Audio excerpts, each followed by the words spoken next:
जय श्री कृष्णा। मैं श्याम, आपका दोस्त, आपका प्रेमी, आपका सखा। पोष कृष्णा अष्टमी के दिन साधक संजीवनी स्वाध्याय के एपिसोड नंबर 177 में आपका अभिनंदन करता हूँ, स्वागत करता हूँ।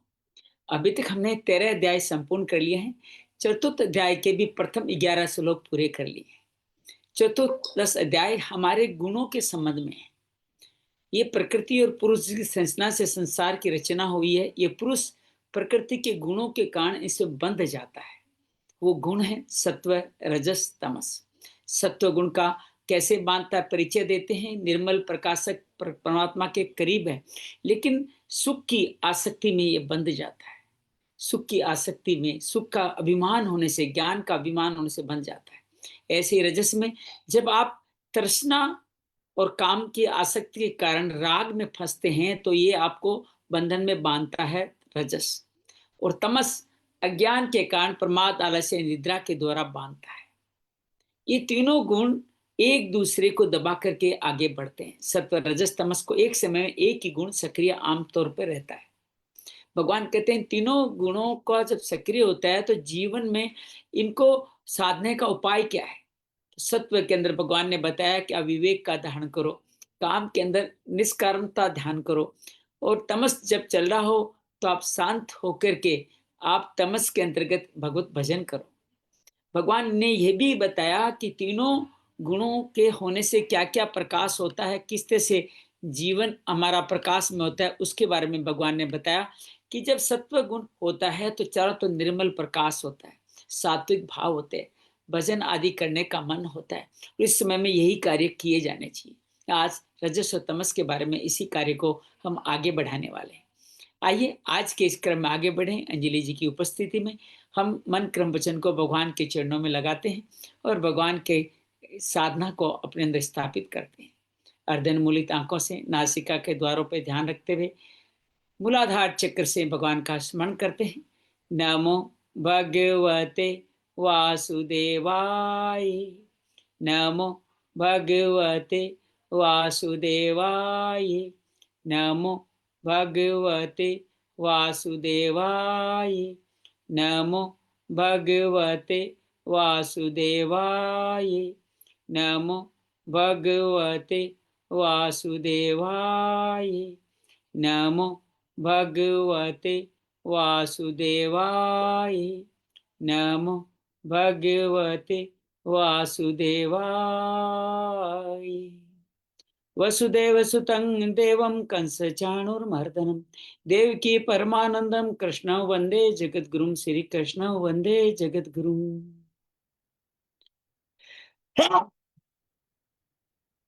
या देवी सर्वभूतेषु श्रीमद्भगवद्गीता रूपेण संस्थिता नमस्तस्यै नमस्तस्यै नमस्तस्यै नमो नमः।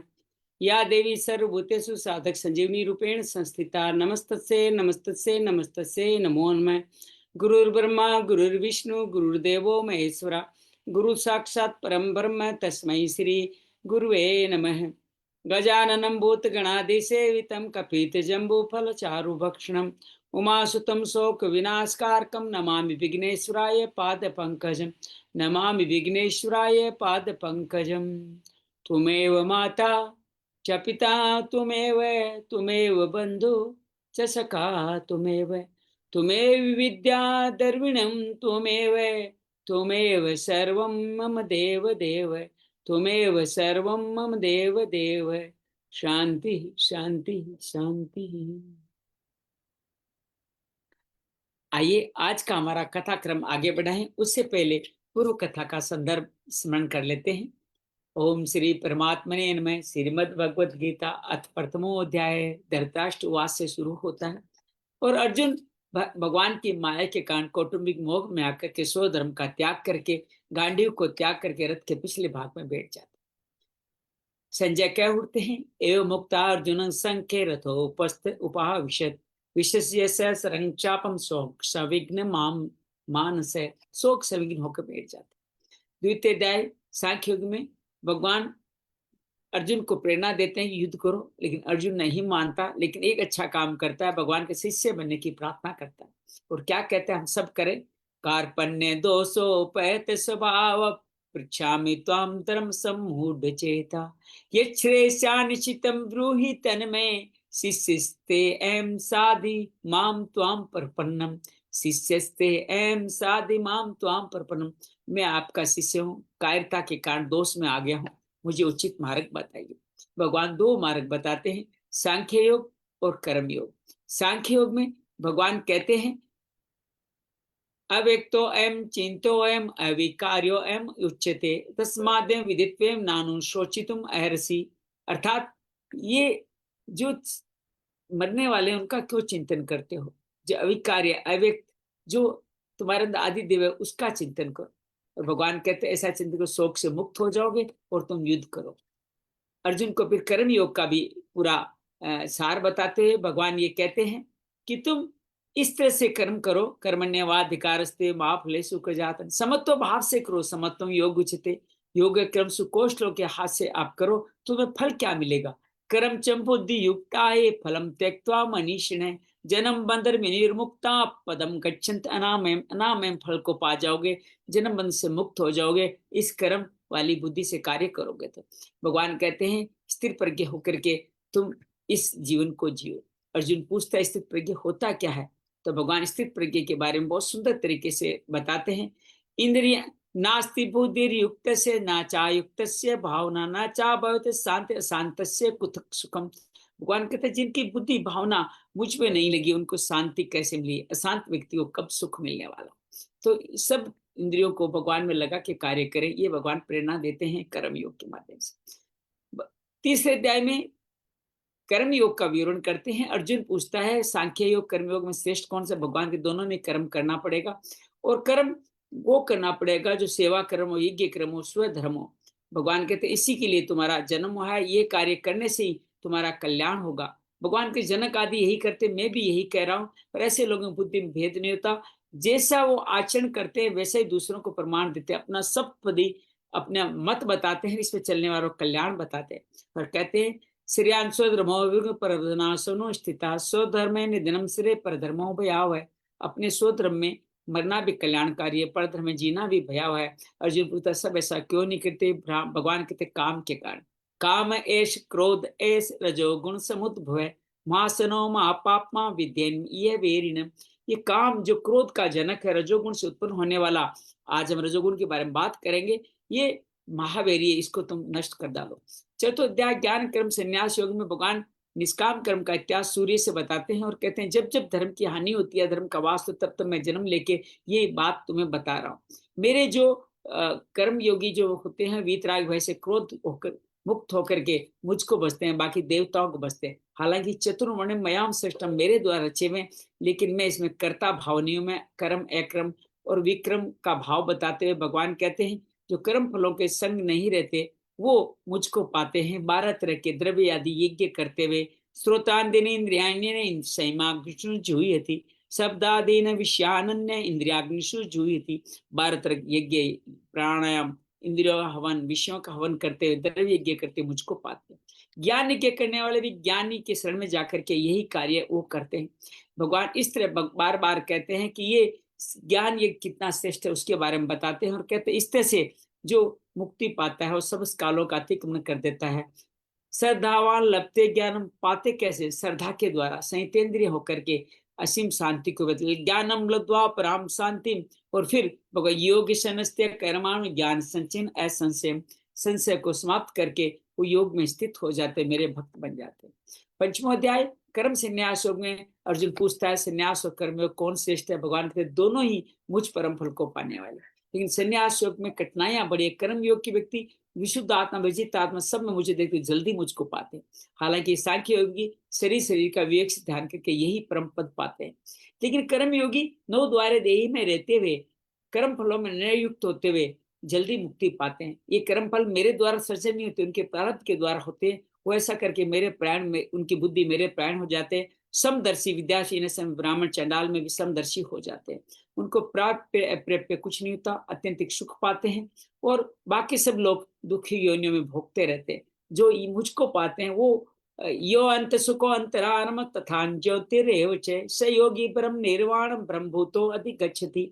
वो इस तरह से ब्रह्मभूत को पा जाते हैं और मेरा ही ध्यान करते हैं नासिका के द्वारों में। भोक्तारम यज्ञसा स्वर्गलोकम महेश्वरम सुहृदम सर्वभूतारम ज्ञात्वा माम शांतिम रिच्छति।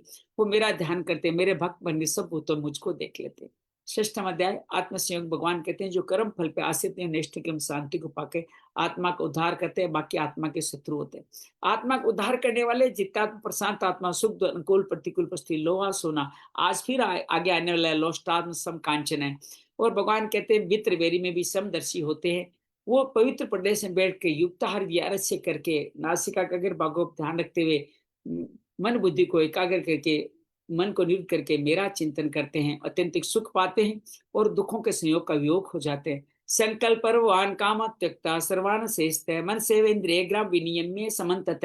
वो संकल्पों का सबका अंत के संग धीरे धीरे ध्यान वाली बुद्धि से मेरा भजन करते, चंचल मन जहाँ जाता है वहां से लौटा के लाते हैं और वो लोग इस तरह मुझको पाते हैं। वो सब लोग मुझको देखते हैं और मैं उनके लिए कभी अदृश्य नहीं होता। अर्जुन पूछता है कि मैं ऐसा नहीं कर पा रहा हूँ, मन चंचल है। भगवान अभ्यास वैराग्य का रास्ता बताते हैं और कहते हैं इसके माध्यम तो आगे बढ़ेगा। अर्जुन की संशय स्थापित करने भगवान कहते हैं पार्थ नैवे नामुत विनाशतस्य विद्यते नहीं क्लान कर्कशित दुर्गतिन्तात गच्छति। इस स्थिति चलने विनाश दुर्गति नहीं होता। जिस हिरमानों के घर में जन्म लेके आए, चाहे योगी कुल में जन्म लेके आए, वो पूर्व अभ्यास को पा करके और मुझको पा जाते हैं। भगवान कहते हैं सकाम तप से सकाम योगी सकाम कर्म योगी श्रेष्ठ है, इसलिए तुम योगी बन जाओ। योगी नाम सर्वेशा मत गते अंतरात्मना श्रद्धावान बसते समय युक्त तमो मत है। जो योगी मेरे अर्पण होके श्रद्धा से मुझे भजन करते उनमें मैं युक्त हो जाता हूँ। सप्तम अध्याय ज्ञान विज्ञान योग। भगवान कहते हैं मेरे आसक्त मेरे शरणागत व्यक्ति के लिए मैं ज्ञान विज्ञान कहूंगा, अर्थात सब कुछ परमात्मा है, परमात्मा सब कुछ नहीं है। हजारों लाखों सिद्धों में से कोई एक इसको जानता है, मुझको पाता है। बाकी मेरी पंच तत्वों वाली अष्टधा प्रकृति में ही रमन करते रहते हैं। और हालांकि उस अष्टधा प्रकृति में भी मैं रस के रूप में मैं ही विद्यमान हूँ, लेकिन तामसिक राजसिक भाव के कारण उनका माया अपहृत कर ले जाते। देवी रे सा गुणमयी मम माया दुरतया मामेव ये प्रपदन्ते माया में ताम तरंती थे। अपहरण कर लेती है, दुष्कृतन कार्य करते हैं। कौन नहीं करता आपका? चतुर्विद्या भजन्ते माम जना शक्ति अर्जुन आर्तो जिज्ञासु अर्थात ज्ञानी चे भरतर सब है। ये चारों भक्त अर्थार्थी आर्थ ज्ञानी जिज्ञासु बसते हैं। ज्ञानी उदार है, सब चारों भक्त उदार है। ज्ञानी मुझे अत्यंत प्रिय है। बाकी सब लोग कामना से देवताओं को बसते हैं। मैं ही उनकी भक्ति को स्थापित करके फल प्रदान करता हूँ कि फल अंत मंत में नाशवान है। जो मुझको पाते हैं उनके जीवन प्रकाश आ जाते हैं। मैं भूत भविष्य वर्तमान सबको जानता हूँ, मेरे केवल मेरे भक्त जानते। इच्छा दोष द्वंद्व के कारण मुझे नहीं पा पाते। जिनके पाप पुण्य फलों का अतिक्रमण कर देते द्वंद्व से मुक्त हो जाते हैं, अंतिम से मेरा भजन करते मुझको पाते हैं।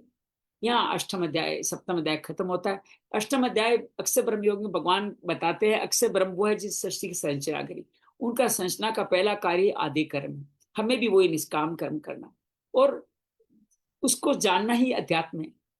इस स्थूल शरीर अष्टा प्रकृति वाला आदि भौतिक है, आदि देविक मन बुद्धि चित्त अहंकार और अधिज्ञ के रूप में पुरुष के रूप में मैं विद्यमान हूँ। अंत समय जो मेरा नाम लेते हो जाते मुझको पाते हैं, बाकी जिसका नाम लेंगे उस श्लोक में जाएंगे। तो क्या करें? मेरा अनुस्मरण करें, अपना परिचय देते हैं। बड़ा सुंदर श्लोक है। कविवम पुराणम अनुशासितारम अणोरणियासम समृद्धे सर्वस्य दातारम च अचिंत्य रूपम आदित्य वर्णम तम संपरस्तात्। मैं सर्वज्ञ आदि सबका पालन पोषण कर तमस्य परे ज्ञानवान हूँ। प्रयाण काल में सगुण निराकार से निर्गुण निराकार से मेरा भजन करने वाले मुझको पाते हैं। सगुण साकार वाले अनन्य भाव से मेरा चिंतन करते हैं और वो उनके लिए मैं सुलभ, वो महात्मा बन जाते हैं। माम उपेते पुनर्जन्म दुखालयम ऐसा श्रुतम नापनुवन्ति महात्मा संसिद्धम परमांगता। अर्थात वो दुखालयम शास्त्र मुक्ति हो जाती। परम लोग तो सभी लोग पुनरावर्ती के इस मोह करने वाली वृत्ति को जानने वाले मुझको पाते हैं। कैसे जानेंगे, कैसे पाएंगे? वेदेषु विघ्नेषु तपस्व एव दानेषु यत्ते पुण्य फलम प्रतिष्ठम अत्यतितर तत्सर्वमिदं विदित्वा योगी ब्रह्मस्थानम उपेति चाद्यम। अर्थात वेद यज्ञ ताप सबके पुण्य फलों को जो मुझको समर्पित करके मुझको जान देते हैं वो मेरे स्थान पे मेरे धाम में आ जाते हैं। नौम अध्याय ज्ञान विज्ञान योग का विस्तार है। राज विद्या राजगुह्य अर्थात गुह्यतमम अर्थात पवित्र गुह्य विद्यों की राजा, पवित्र में सुख में धर्म में जो भक्ति योग है उसका भगवान वर्णन कहते हैं। कहते इसको जो नहीं जानते मृत्यु संसार वर्तमान में आते ही रहते हैं। संसार में हूँ, संसार मुझ में नहीं, सब जीव में हूँ, सब जीव मुझ में नहीं। भगवान कहते हैं मैं अपनी अध्यक्षता में प्रकृति की अपनी अध्यक्षता में प्रकृति द्वारा उदासीन रहते हुए समस्त संसार की मैं सर्जना करता हूँ। मेरी अध्यक्षता मत हैं, जो मुझको ऐसा नहीं जानते मेरी अवज्ञा करते हैं, पर वो मोह आशा मोह कर्माणा मोह ज्ञान अविवेक के द्वारा आसुरी राक्षसी मोहिनी वर्ती में चले जाते हैं। आपका भजन कौन करते हैं, कैसे करते हैं महात्मा लोग? सतंत कीर्ति यंतो माम ये ततंश्च दृढ़व्रता नमश्च माम भक्त्या नित्युक्ता उपासते। मेरा दृढ़व्रत से कीर्तन नमस्कार नित्य उपासना हम करते हैं, वो ज्ञान के क्रम के मुझको पाते हैं, क्योंकि मैं ही सबका धाता पिता में जगत जीता में हवन हवन की सामग्री यज्ञ यज्ञ यज्ञ कि मैं बोलने जो ओम वेद विधान लक्ष्य शरणागत निधान मैं ही हूँ। मैं ही सूर्य की तप के जल और अन्न और जल को बरसाता हूँ, उनको पकाता हूँ, लेकिन बाकी सब लोग जो वेदों में लिखे हुए स्वर्गों की कल्पना करते हैं, पुण्य कमाते हैं, लंबे समय तक स्वर्गलोक जाते भी है, पुण्य क्षीण होकर वापस पुनरावृत्ति को आ जाते हैं। भगवान कहते हैं ये जो मेरा भजन करते हैं वो मुझको पाते हैं। योग क्षेम वहा मैं उनका देखता हूँ। जो देवताओं भजने वाले वो मेरा भजन करते अविधि पूर्वक, क्योंकि सभी के भोक्ता प्रभु मैं हूँ। देवताओं भजने वाले देव लोग मुझको भजने, मुझ लोग मेरा भजन बड़ा सहज है। कैसे करना है? यद करोसि पत्रम पुष्पम फलम, तो मुझको समर्पित करे। और जो अपना कर्म है, यद करोसि यस्नासि यद जोहोसि ददासि यद पश्यसि कौन्तेय तरु कुरुष्व मदर्पणम, अर्थात जो करते हो, जो प्रसाद लेते हो, यज्ञ दान तब मुझे समर्पण करो, सुबह सब फलों से मुक्त बना करके मैं तुम्हें मुक्त करा दूंगा। भगवान एक और बात कहते हैं, दुराचारी पाप योनि स्त्रियां वैश्य शूद्र ब्राह्मण क्षत्रिय सभी मेरे लिए एक समान है। जो भी मेरा भजन करता है मैं उसको मुक्ति दे देता हूँ। कैसे भजन करें?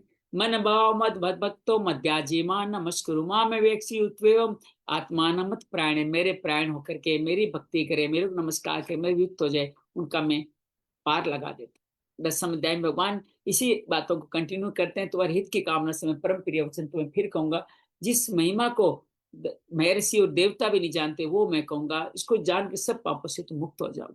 अपनी 20 विभूतियों के बारे में बताते हैं और अपने द्वारा की गई संसार की सृष्टि सनकादि 7 ब्रह्म ऋषि 12 मनुओं के माध्यम से बताते हैं। वो कहते हैं मेरे इस प्रभु को जो जानने वाले मेरा मेरे में शामिल हो जाते हैं। इस श्लोक बड़ा प्रिय, रोज पढ़ना चाहिए। मचिता मदगत प्राणा बोधियंतम परस्परम कथन च मान नित्यम तुष्यंती च रमंती च। मेरे चित्त लगाए, मेरे प्राण हुए, मेरी कथाओं का श्रवण कथन करें, वो शांति और प्रेम धन को पाते हैं। वो मुझ में सतत युक्त बुद्धि योग को, समता वाले योग को पाते हैं। मैं उनके अंधकार को नाश कर लेता हूँ। अर्जुन कहता है आप परम ब्रह्म परम पवित्र परम भगवान शास्त्र में आदि देव आप ही हो। ये आप ही नहीं, महर्षि आदि सभी करते हैं। आपके इस महत्व को दानव देवता दानव भी नहीं जानते। स्वयं आप ही अपने आप को जान सकते हैं। हे पुरुषोत्तम भूत भावन भूतेश देव देव जगत पिते, अपनी विभूतियों को आप विस्तार से कहिए, मेरा सुनने को में तृप्ति नहीं हो रही है। भगवान कहते हैं कि मैं अपनी अनंत विभूतियों को संक्षेप में कह सकता हूँ, क्योंकि वो अनंत है। भगवान के स्टार्ट में ही कहते हैं सबका आदि मध्य अंत में हूँ, सब भूतों की चेतना में मैं स्थित हूँ। और एक सुंदर बात कहते हैं, उसमें सभी संसार आ जाएगा। आदित्या नाम हम विष्णु ज्योति साम रवि रंसुमान मरीचुर मरुताम अस्मि नक्षत्रताम एम वसी। सब ब्रह्मा विष्णु महेश, सब चंद्रमा ऋषि, सब में मैं स्थित हूँ। सभी सर्वश्रेष्ठ चीजें देव ऋषि नारद की बात की है, सुखदेव की बात की है, वासुदेव की बात की है, बृहस्पति की बात की है, कपिल मुनि की, नारद की, एरावत की, समुद्र मंथन की बात कही। भगवान ने अध्यात्म विद्यावाद की बात करी, मृत्यु स्त्रियों के 7 गुणों की बात करी, गायत्री छंद की बात करी, वासुदेव पांडव व्यास और शुक्राचार्य की बात करी, तेज की बात करी, दंड की नीति की बात करी, मौन की बात करी। कहा अंत में क्या कहा? इच्छा भी सर्वभूतानां बीजम सत्यम अर्जुन न तदस्ति विनाश मया भूतम चरा अचरम। अर्थात मेरे बिना संसार चल ही नहीं सकता। सभी भूतों का आदि बीज मैं हूँ, मैं चराचरम। समस्त विभूतियां विशिष्ट चीजें सब उसमें, समस्त प्राण मेरे एक अंश से ही व्याप्त। एकादश अध्याय में अर्जुन पूछता है मद अनुग्रह है, मेरे मद अनुग्रह है परम गुह्यात्म संजितम यत योक्तम वचस्ते महोयम विगतो ममे। मेरे पे अनुग्रह करके आप ये परम गुह्य अध्यात्म ज्ञान जो आपने कहा, मेरा मोह नष्ट हो गया। अब मैं आपके स्वरूप को देखना चाहता हूँ। अगर मेरे लिए देखा जाना शक्य है तो कृपया मुझे दिखाइए। भगवान कहते लो देखो, तुम मेरा अनंत वर्णों वाला रूप देखो। अपने शरीर में संसार को दिखाते हैं, लेकिन देख पाते हैं कि अर्जुन देख नहीं पा रहा है। चरम चक्षु तो दिव्य चक्षु प्रदान करते हैं। संजय जो दिव्य चक्षु प्रदान करता है वो वर्णन करता है कि भगवान का दूत देख के अर्जुन रोमांचित होता है और कृतांजलि होकर के प्रार्थना करते हुए भगवान को ये कहता है, पश्यामि देवास्तु देव देहे सर्वास्ता भूत विशेष संगान ब्रह्मांडम विश्वम कमलासनस्तम ऋषि सर्वानुरंगाश दिव्यम। आपके अंदर संसार को देख रहा हूँ, ब्रह्मा विष्णु महेश को देख रहा हूँ, ऋषियों को देख रहा हूँ। अनेक बाहुद्र वक्त नेत्रम है, किरीटम कदिम चक्रम च तोमक्षम परम वेदित्वम है, अनादि मध्य अनंत वीर्यम अनंत बाहु सहसी सूर्यम नेत्रम है। भगवान के लोक त्रयम प्रवर्तित महात्मा, तीनों लोग आपसे व्यथित हो रहे हैं। अमी त्वाम सुर संगा विशंति, देवता आपका भयभीत होकर आपको प्रांजलि गृणती आपके अंदर प्रवेश कर रहे हैं। गंधर्व एक और सिद्ध संका वो सब आपकी चित्त आपकी तरफ देखते हैं। और आप है कैसे? रूपम महते भवक्त नेत्र महाबाहो बहु रूपादम व्यक्तानंदित विशाल नेत्रम दृष्टि कालान सन्निभान दिशो न जाने लभे चे प्रसिद्ध देवे जगन। सब व्यथित, मैं भी व्यथित हूँ, कृपया प्रसन्न हो जाए। मेरी सेना धृतराष्ट्र के सभी पुत्र और सभी मुख्य योद्धा द्रोण भीष्म कर्ण सब आपके मुख में प्रवेश कर, कई तो आपके दांतों में चिपके हुए दिखाई दे, जैसे समुद्र की तरफ नदियां जाती है, पतंगा जैसे अग्नि की तरफ मोहित हो गई, आपके मुख में प्रवेश करें, आप सब उनका घर्षण करके चाट रहे। मैं आपकी स्तुति करता हूँ, आइए हम सब स्तुति करें। आख्यामि में को भगवान उग्र रूपो नमोस्तुते देववर प्रसिद्ध है। विज्ञा तुम इच्छा में भवंत माध्यम नहीं प्रजारा में तुम प्रवृत्तम। आप कौन हो मुझे बताए, मैं आपको जान किस काम के लिए प्रवृत्त हो। भगवान कहते हैं, श्री भगवान वाच है, कालोस्मि लोक्षय कृत प्रवर्धो लोकान समाहर तुम ही है प्रवर्त है। ऋते पित्वाम न भविष्यन्ति सर्वे येते अवस्थिता प्रयत्न केशु योधा। मैं सबका नष्ट करने के बढ़ावा काल हूँ, संहार करने आया हूँ। ये सब पहले से मारे हुए, तुम मेरे निमित्त मात्र बन जाओ। निमित्त मात्रम भवे सभ्य साचिन, और बन करके तुम इसका श्रेय निष्कंटक राज्य भोगो। संजय कहता है कि भयभीत अर्जुन स्तुति करते हुए कहता है, अर्जुन वाच है, स्थान है ऋषिकेश तो प्रकीर्त्या जगत प्रसन्नुरज्यते थे रक्षाचि बेतानि दिशो धर्मति सर्वे नमस्यति च सिद्ध संगा। अर्थात आपके नाम गुण लीला कीर्तन से सभी सिद्ध आनंदित हो रहे हैं, राक्षस भाग रहे हैं। भगवान इस तरह से आप आदि पुरुष पुराण पुरुष, आपको आदि पीछे से नमस्कार है, वायु एवं अग्नि वरुण सब कुछ आप ही हो। अपने क्षमा याचना करता है कि मैंने आपकी महिमा नहीं जानते हुए बहुत कुछ कहा है। आप सभी की लोक के पिता मैं हो, गुरुओं के गुरु हो, आपके समान कोई नहीं, आपसे अधिक भी कोई कैसे हो। मेरे समस्त अपराधों को पिता पुत्र मित्र मित्र की तरह मुझे क्षमा करो, और आप मुझे अपना चतुर्भुज रूप दिखाओ। भगवान कहते हैं कि मैं तुम पे बहुत प्रसन्न हूँ, मैंने आपको इस अनंत रूप दिखाया जो तुम्हारे से पहले किसी ने नहीं देखा। वेद यज्ञ दान से क्रिया से नहीं दिखा जा सकता। ये तुम भयभीत मत हो, और मेरे अंदर संशय मत करो, प्रीति बनाए रखो, और लो मेरा चतुर्भुज रूप भी देखो। संजय कहता है, भगवान चतुर्भुज द्विभुज रूप अर्जुन को शांति प्रदान करते हैं, और अर्जुन शांत होकर प्रार्थना करता है। भगवान कहते हैं कि मेरा रूप अनन्य भक्ति से देखा जाना संभव है। अनन्य भक्ति कैसे करे? मत कर्म कन मत परमो मत भक्त संग वर्जित है निर्वे सर्वभूतेषु यस्य मामेति पांडव। मेरे लिए कर्म करो, मेरे प्राण हो, मेरे भक्त बनो, संग दोष को त्यागो, निर्वेर हो जाओ, और मुझको पा। निर्वेर क्यों होना है?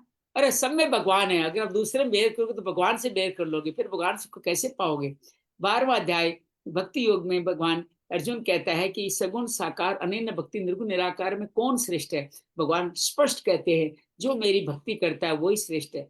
क्यों श्रेष्ठ है? ये कारण भी बताते हैं कि जो निर्गुण निराकार है वह देहाभिमान के कारण, जिनके बड़े कलेश के कारण अचिंत्य का चिंतन नहीं कर, सब भूतों में मुझे नहीं देख पाते, समदर्शी नहीं हो पाते। तो भगवान कहते हैं, ये तो सर्वाणि कर्माणि मयि मत परा अनन्येव योगेन मां ध्यान तो पास्ते तेषाम् अहं समुद्रता मृत्यु संसार सागरात भवामि स्यात्पाता मया आवेश चेतसा। जो मेरा अर्पण होकर मेरा स्मरण करते हैं उनको संसार सागर से मुक्ति दिला देता हूँ। कैसे करें समर्पण?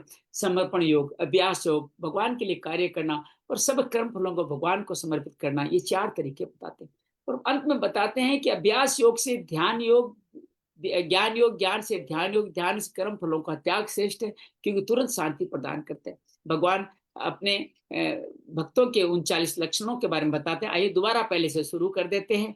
अद्वेष्टा सर्वभूतानां मित्र करुण एवं निर्ममो निरंकार समदुख सुख क्षमी संतुष्ट सततं योगी यथात्मा दृढ़ निश्चय मया अर्पित मनो बुद्धि यो मद भक्त समय प्रिय। सब भूतों में द्वेष भाव नहीं, मित्र हो, करुण हो, ममता शरीर के प्रति, कार्यों के प्रति अहंकार नहीं हो, सब सुख दुख में क्षमा मानो, सदा संतुष्ट दृढ़ निश्चय, मेरे में मन बुद्धि अर्पित कर भक्त मुझे प्रिय। और ऐसे व्यक्ति मेरे भक्त बनते, मेरे सिद्ध भक्त भी इसी कारण को चले मेरे में प्रवेश कर जाएंगे।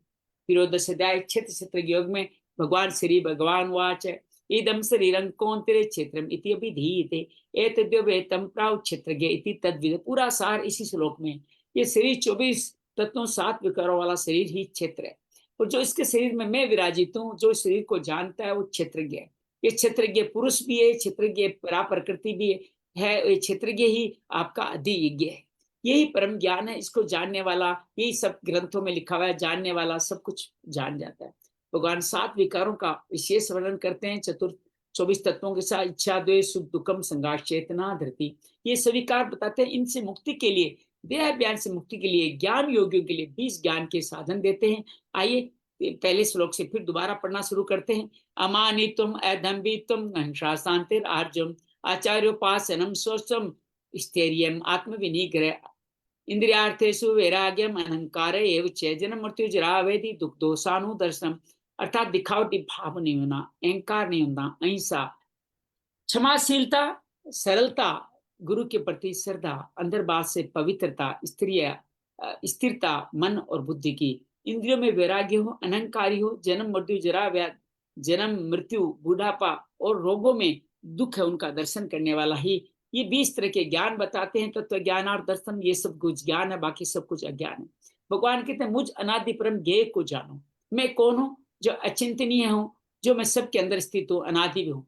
मैं सब भूतों के हर एक इंद्रियों में मैं बतूं, मैं ही वर्जित हूँ। सर्वेंद्रिय गुणों के द्वारा सर्वेंद्रिय इंद्रियों को विवर्जित करके ही मुझको जान सकते, क्योंकि मैं निर्गुण हूँ और मैं किसी गुणों का भोक्ता नहीं हूँ। मैं अचर हूँ, मैं भूतों के अंदर भी हूँ, बाहर भी हूँ, सूक्ष्म भी हूँ, दूर भी हूँ, नजदीक भी हूँ।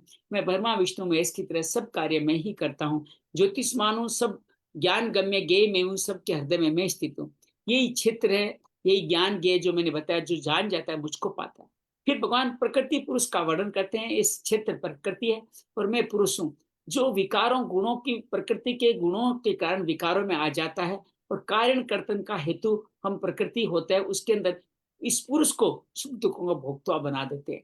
और इस तरह से पुरुष जब इस गुणों का भोक्ता बनता है, तो गुणों के संग होकर जन्म मृत्यु का कारण बनता है। ये कैसे बनता है? क्रम बताते हैं। उपद्रष्टा, अनुमंता च, भर्ता, भोक्ता, महेश्वर, परमात्मा यदि चाप्य की तो देशमिनम पुरुषम पर है। वो उपद्रष्टा बनते हैं, अनुमति देते हैं, भर्ता, भोक्ता, महेश्वरी बन करके आप में युक्त जन्म मरण का कारण बनते हैं। भगवान बार बार कहते हैं ये कैसे इससे मुक्ति पाए? ध्यान योग के द्वारा, निष्काम कर्म योग के द्वारा, और भगवान कहते हैं ज्ञान योग के द्वारा, और साथ में ही भगवान सांख्य योग, कर्म योग, ध्यान योग के बाद में संतों की शरण में जाने को कहते हैं, जिनकी सुन के तुम उसको पा जाओगे। भगवान समस्त सृष्टि क्षेत्र क्षेत्र के संयोग से हुई है। समभूतों में मैं ही हूँ ये जानने वाला अपनी हिंसा नहीं करता। भगवान कहते हैं सबकी प्रकृति के कर्मों के वश में होकर के मैं कुछ अकर्ता रहता हूँ, इस बात को जानो आप। भगवान कहते हैं अनादित्वात् निर्गुणत्वात् परमात्मा अवयवी सृष्टोपि कौन न करोति न लिप्यते। शरीर में मैं कुछ करता हूँ, न लिप्य होता हूँ। ज्ञान चक्षु विवेक से क्षेत्र क्षेत्र को जानने वाले मुझको जान जाते हैं। आइए चतुर्थ अध्याय का हम पाठन करते हैं। सरला आपसे निवेदन है, आभा है, गुरदीप है, अंजलि है। मैं पहले कर लेती हूँ, मेरे को कुछ बिहार जाना है तो इसलिए आप मैं पहले। आगे पहले करें। ओम श्री परमात्मने नमः। श्रीमद्भगवत गीता अथ चतुर्दशोऽध्यायः। श्रीभगवानुवाच परं भूयः प्रवक्ष्यामि ज्ञानानाय ज्ञानमुत्तमम् यज्ञात्वा मुनयः सर्वे परां सिद्धिमत्मितो गताः इदै ज्ञानमुपाश्रित्य मम साधर्ममागता सर्गेऽपि नोपजायन्ते प्रलयन्न व्यथन्ति च मम योनिर्महद् ब्रह्म तस्मिन् गर्भं ददाम्यहम् सम्भवः सर्वभूतानां ततो भवति भारत सर्वयोनिषु कौन्तेय मूर्तयः सम्भवन्ति या तासां ब्रह्म महद्योनिरहं बीजप्रदः पिता। सत्वं रजस्तमस् इति गुणः प्रकृतिसम्भवाः निबध्नन्ति महाबाहो देहे देहिनमव्ययम् तत्र सत्त्वं निर्मलत्वात् प्रकाशकमनामयम् सुखसङ्गेन बध्नाति ज्ञानसङ्गेन चानघ रजोरागात्मकं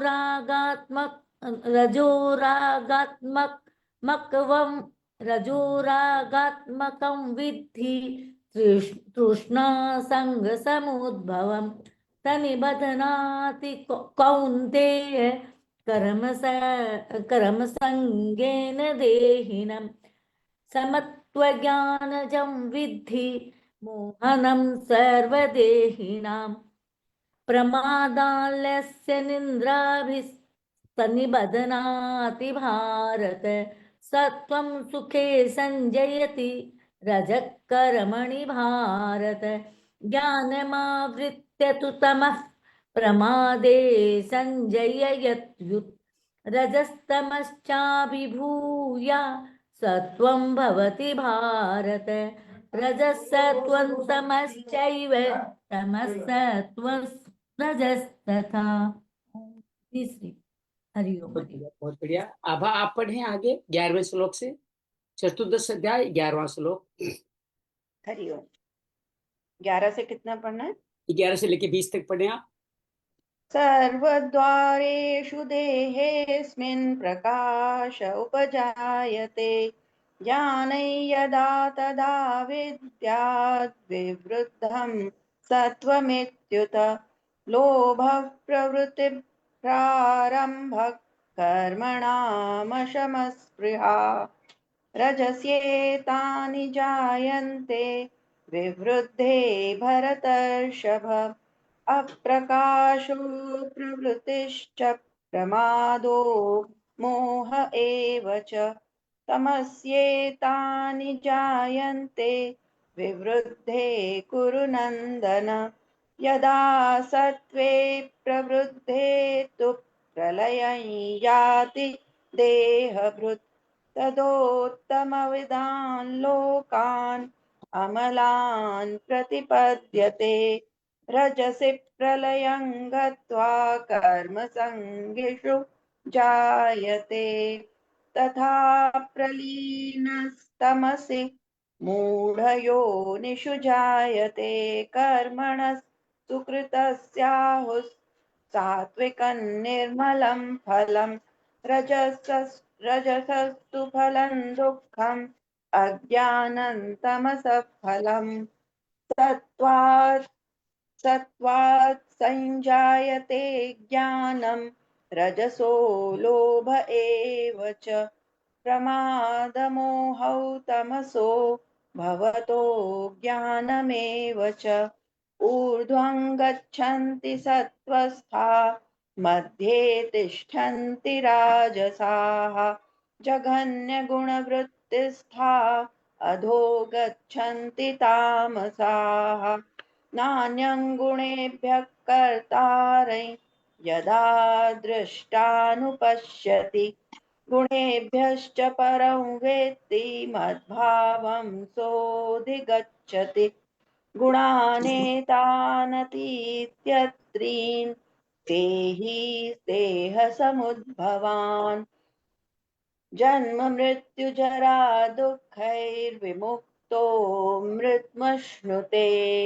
बहुत बढ़िया। अंजलि, आपसे अनुरोध है 21 से लेकर 27 तक पढ़ के अध्याय का संपूर्णता प्रदान करें। हरिओम। अर्जुन उवाच कैर्लिङ्गैस्त्रीन् गुणानेतान् अतीतो भवति प्रभो किमाचारः कथयिचैतांस् त्रीन् गुणानतिवर्तते। श्रीभगवानुवाच प्रकाशै च प्रवृत्ते च मोहमेव च पाण्डव न द्वेष्टि सम्प्रवृत्तानि न निवृत्तानि काङ्क्षति उदासीनवदासीनो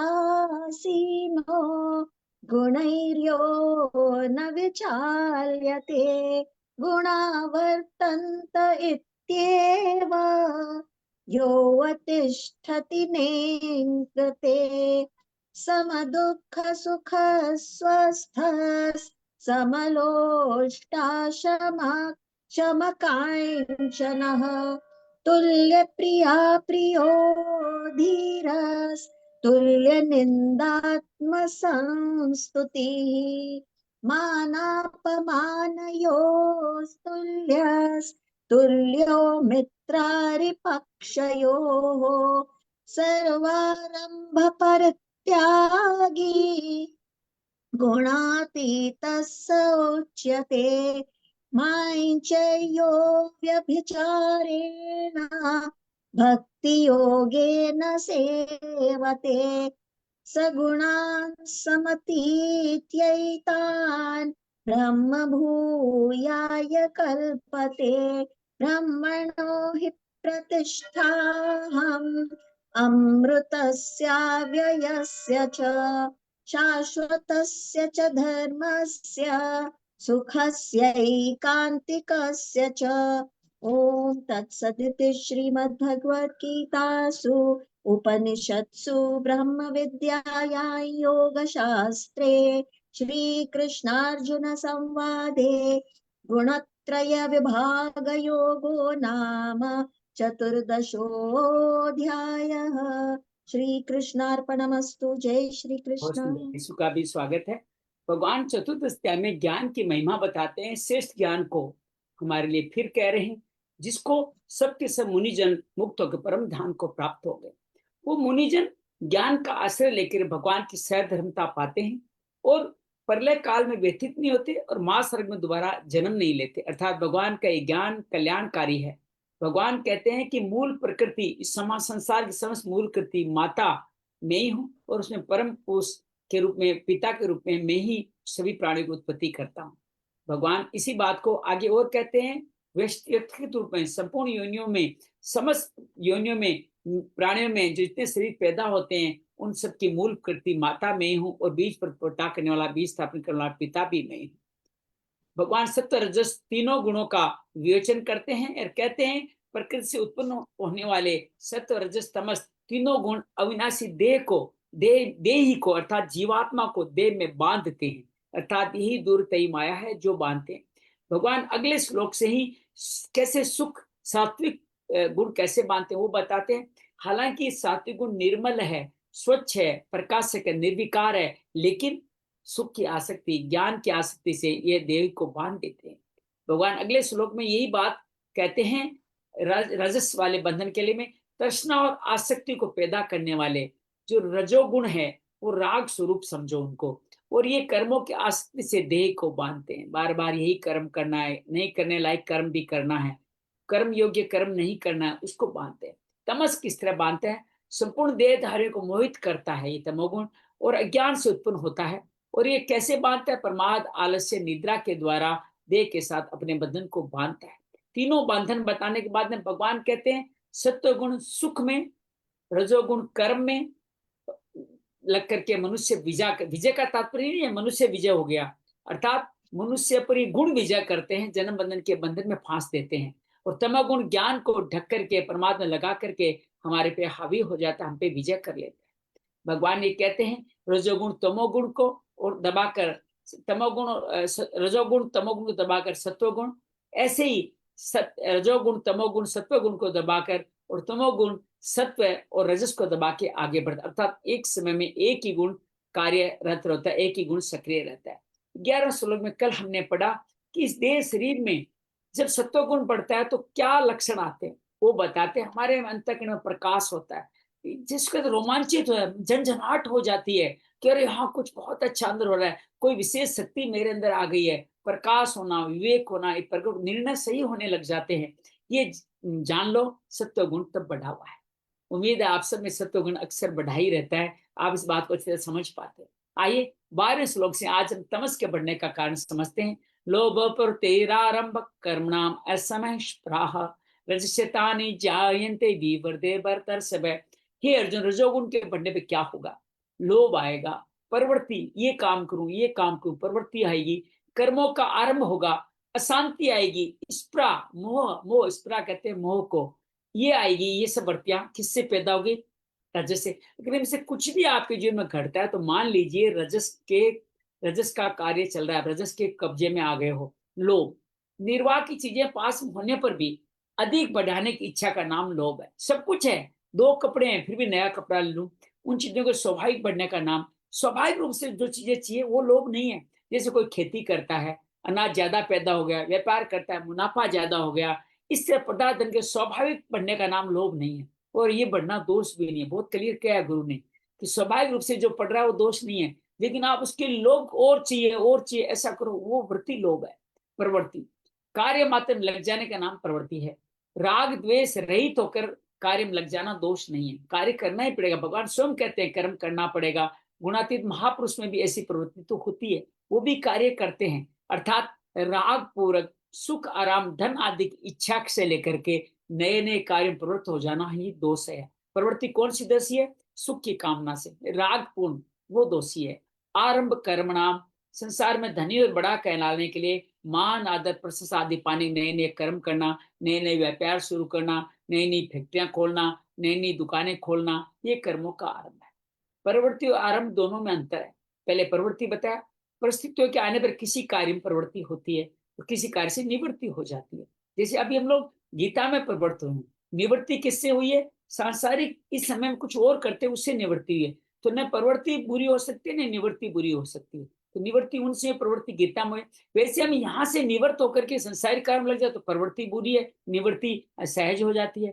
तो प्रवृत्ति और आरंभ इन दोनों में अंतर है। भोग और संग्रह के उद्देश्य से नए नए कर्मों को शुरू करना आरंभ है। मनुष्य जन्म प्राप्त होने पर केवल परमात्मा तृप्ति प्राप्ति का ही उद्देश्य रहे, भोग और संग्रह उद्देश्य बिल्कुल नहीं रहे। इसी तरह से भक्ति योग और ज्ञान योग दोनों में सर्वारंभ परित्यागी। और 4वें अध्याय के 25वें श्लोक में भी संपूर्ण आरंभों का त्याग करने के लिए कहा गया। यही कर्मों का आरंभ न करना, ये रजस का कारण है। कर्म योग में कर्मों का आरंभ तो होते हैं, सभी कर्म कामना और संकल्प से रहित होती है। कर्म योग में ऐसे आरंभ दोषी भी नहीं है। कर्म योग में कर्म करने का विधान है। बिना कर्म किए कर्मयोगी योगी योग पर आरूढ़ नहीं हो सकता। आसक्ति रहित होकर के प्राप्त परिस्थिति के अनुसार कर्मों के आरंभ किए जाएं तो आरंभ प्रारंभ नहीं है, प्रवृत्ति मात्र है, क्योंकि उनसे कर्म करने का राग मिटता है। ये आरंभ निवृत्ति देने वाले होने हैं, इसलिए दोषी नहीं। जैसे आपने ये प्रारंभ किया गीता पढ़ना, आपने कोई यज्ञ किया, कोई अच्छे कार्य के लिए आपने सहयोग दिया, सेवा किया, ये कर्म आरंभ करना अच्छा है, ये बुरा नहीं है। असमय अंत सम कहते हैं शांति को, असम कहते हैं अशांति को। अतः कर्म अशांति हलचल रहने का नाम असमय। जैसी इच्छा करती है वैसी धन संपत्ति इस पर जब नहीं मिलती तो अंदर कर्म में अशांति हलचल मचती है। कामना का त्याग कर दें तो ये शांति, फिर अशांति नहीं रहती। इस्प्रा मोह भी कह सकते हो। निष्प्रा मतलब सबसे परवाह हट जाना और उनकी परवाह करना। इस्प्रा नाम परवाह का है। जैसे भूख लगने पर अन्न की प्यास लगने जल की, जाड़ा लगने में कपड़े की आवश्यकता होती है। वास्तव में भूख प्यास से जोड़ा इनका ज्ञान होना दोषी नहीं है, प्रत्युत अन्न जल आदि मिल जाए ऐसी इच्छा करना ही दोषी है। साधु को इस इच्छा का त्याग करना चाहिए, क्योंकि कोई भी वस्तु इच्छा के अधीन नहीं, कोई भी वस्तु इच्छा के अधीन नहीं है। बड़ी बात है। आपको ये मिल जाए वो आप इच्छा से मिलने वाली नहीं है, बल्कि आप इच्छा नहीं करोगे तो सब संसार आपको इच्छा की पूर्ति में लगा देगा। तो फिर आप इस पर क्यों करो? समय पे अन्न आएगा, समय पे जल आएगा, नहीं आ रहा समझो आज मेरे लिए अन्न जल से रहित रहना ही मेरे लिए ईश्वर ने तय किया है। रजस्यतानि जायन्ते विवृते परतर्षभ। जब भीतर में रजोगुण बढ़ता है तो लोभ प्रवृत्ति आदि प्रवृत्तियां बढ़ते हैं। साधक को विचार करना चाहिए, अपना जीवन निर्वाह तो हो ही रहा है, तो अपने लिए और क्या चाहिए, ऐसे विचार के रजोगुण की वृत्ति को मिटा दे, उनसे उदासीन हो जाए। पूरे श्लोक का सार यही है, रजोगुण के बढ़ने पर सत्वगुण के प्रकाश और ज्ञान दब जाते हैं। रजोगुण असंगता का विरोधी है। रजो रागात्मक विधि क्रिया और पदार्थ का संयोग होने के कारण यह मनुष्य को योग में स्थापित नहीं होने देता। मनुष्य क्रिया और पदार्थ के असंग होने पर भी योगारूढ़ होता है। बड़े हुए तमोगुण के क्या लक्षण होते हैं, आइए ये भी पढ़ लेते हैं। अप्रकाशो अप्रवृत्ति प्रमादो मोह एव च तमस्यतानि जायन्ते विवर्धे कुरु नंदन। हे कुरु नंदन, तमोगुण के बढ़ने पर अप्रकाश, अप्रवृत्ति, प्रमाद, मोह ये वृत्तियां पैदा होती है। अप्रकाश क्या हुआ?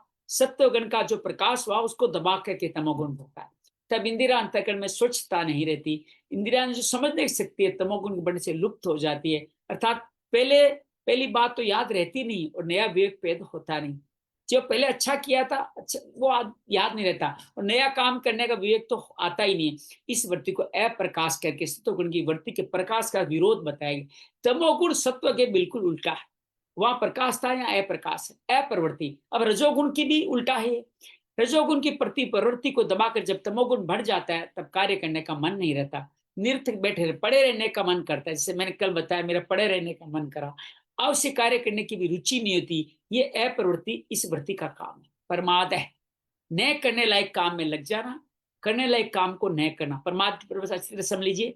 न करने लायक काम में लगना और करने लायक कार्य नहीं करना, उठ करके स्नान करके ध्यान नहीं करना, मोबाइल में लग जाना, तो न करने वाला कार्य है। और जो करने वाला कार्य क्या है, उठ करके ध्यान करो, योग सिखाओ, ये कार्य नहीं करते हो।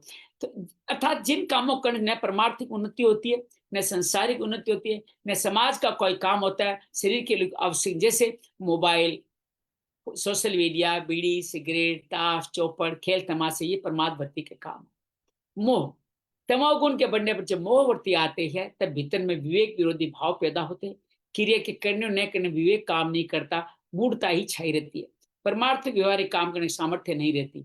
इन पदों से अधिक निद्रा लेना, जीवन का समय निरर्थक नष्ट करना, धन निरर्थक नष्ट करना, जितने निरर्थक कार्य उन सबको ले लेना चाहिए, सब इसी में निरर्थक काम, सब इसमें।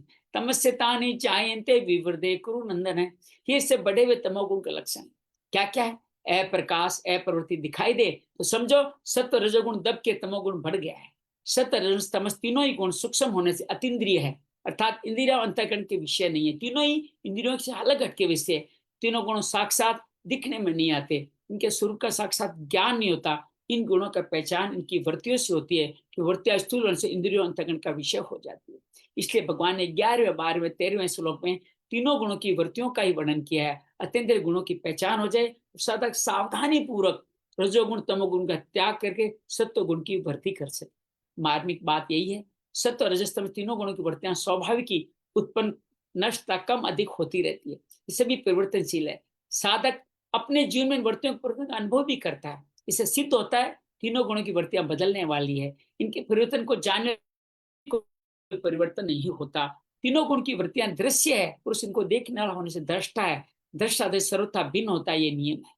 दृश्य की दृष्टि होने से दृष्टा संज्ञा होती है, दृश्य दृष्टि रहने पर दृष्टा संज्ञा रहित होता है। भूल ये करते हैं हम लोग कि दृश्य को अपने में आरोपित करके वह मैं काम्य हूं, मैं क्रोधी हूं, ये मान लेता है।